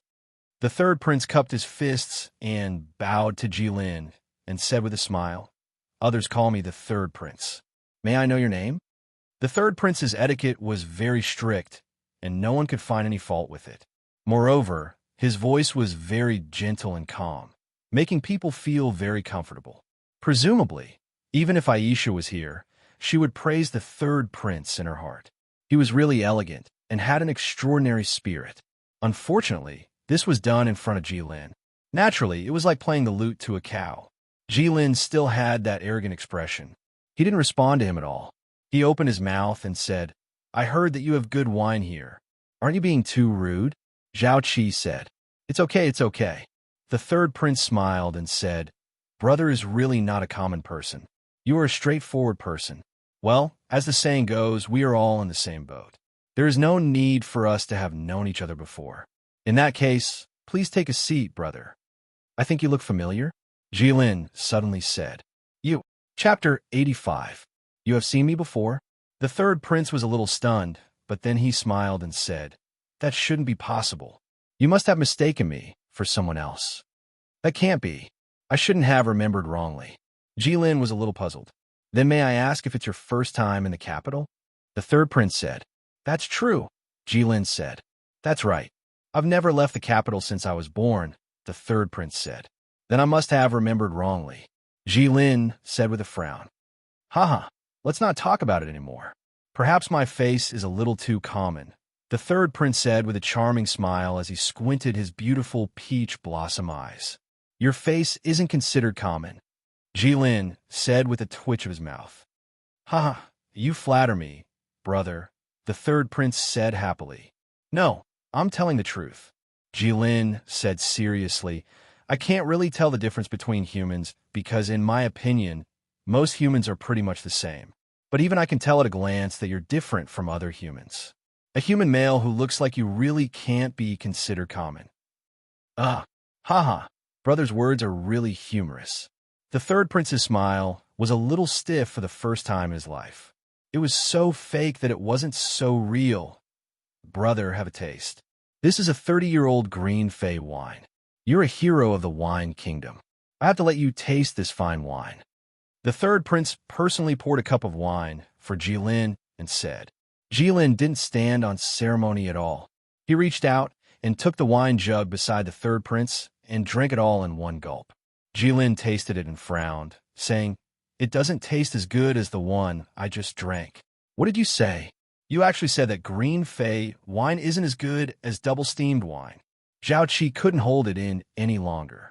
To think that I even told young master that you were a hero of the wine kingdom. Who would have thought that you would be so ignorant?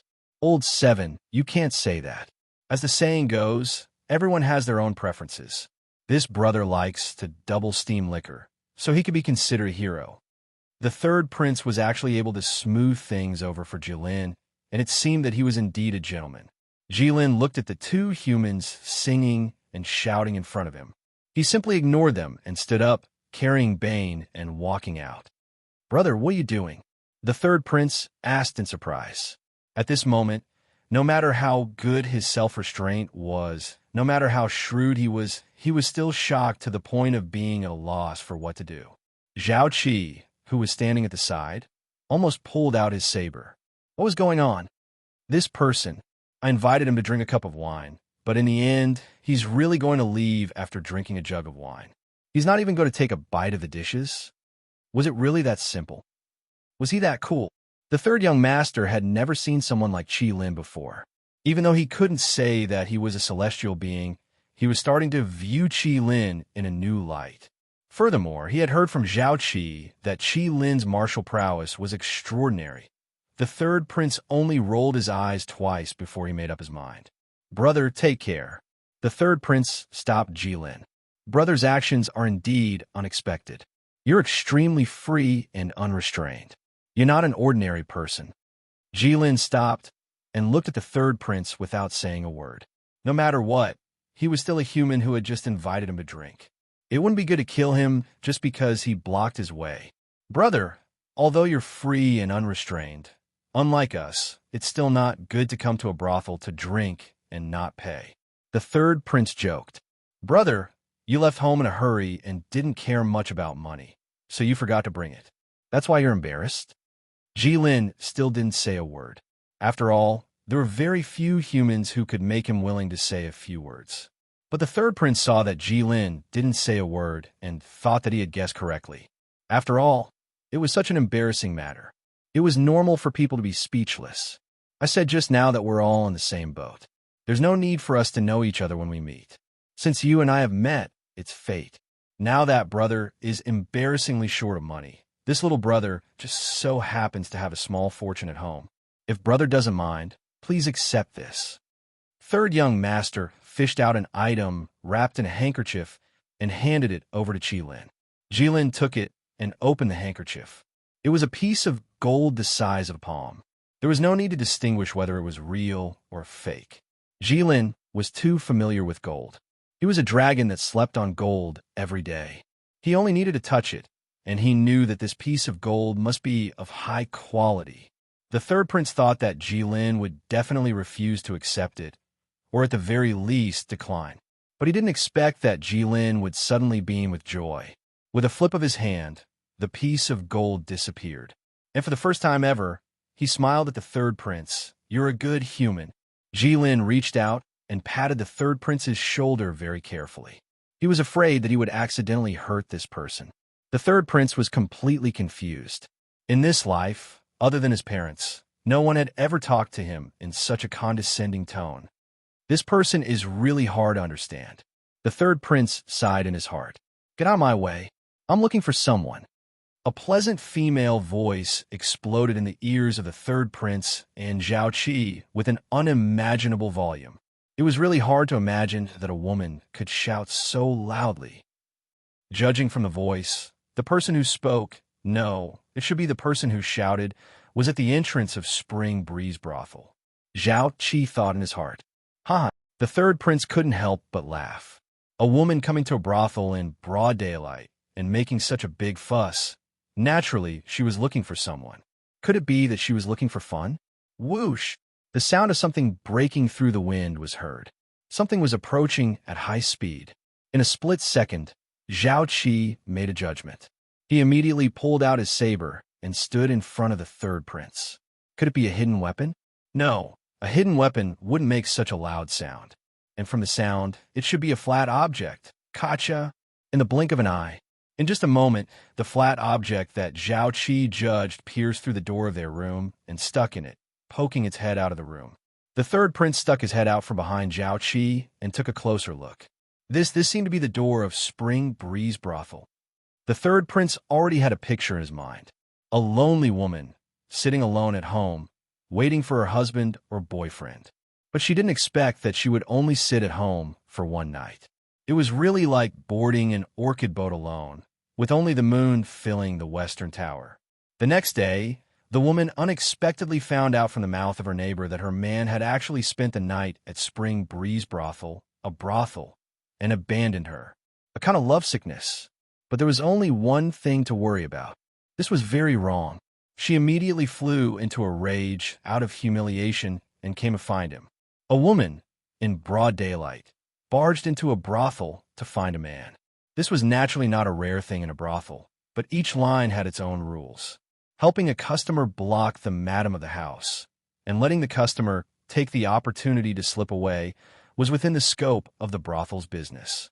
One wanted to enter, and the other wanted to block. Naturally, a dispute arose. That woman's feelings couldn't be erased, and she couldn't take it lying down. So, she fought with the brothel staff. The story up to this point was very reasonable. There was only one point. How did that woman tear down the brothel's door, throw on the third floor, and break through her extraordinary door? One had to know that this wasn't something that could be accomplished just by having a high enough cultivation level. It also required an extremely strong body. But in this capital, he hadn't heard of any young lady who walked the path of body refinement, not to mention reaching such a high level of cultivation. Could it be that General Luo's daughter had a breakthrough in cultivation? That's not right. I haven't heard of it.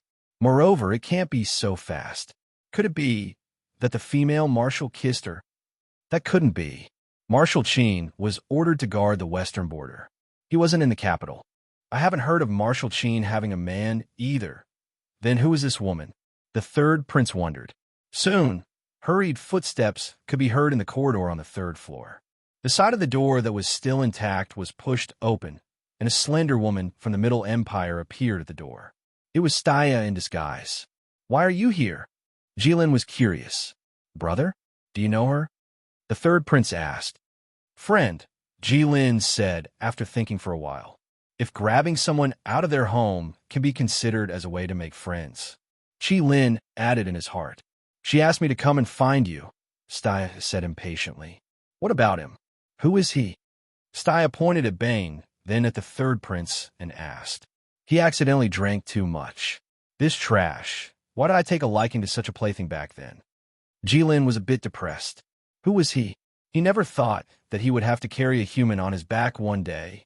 He was ashamed to face the ancestors of the dragon race. As for him, Jilin looked at the third prince. Ah, nice to meet you, miss. Third young master bowed to Staya once again, fully displaying his poise and temperament. My name is Songyu. I had a great chat with this brother. We felt like old friends at first sight, and we became close friends. Miss, are you friends with this brother? I don't think so. Staya thought for a while and said, You became close friends with him at first sight? Staya didn't believe it at all. She didn't know what kind of person Jilin was, but at least she knew that Jilin wouldn't feel like old friends with a human at first sight, unless it was someone like Bane who could do something to move Jilin. But if what this person said was true, and he really felt like old friends with Jilin at first sight, then this person was very important. That's right. We feel like old friends even when we grow old. Don't you think so, brother? The third prince winked at Jilin and secretly gave him a piece of gold. Yes. Jilin calmly took the gold and nodded. Staya understood. So this was what feeling like old friend at first sight meant. You're tuning in to the Warrior Lore YouTube channel. Don't forget to subscribe and join us on this journey to catch the most captivating stories.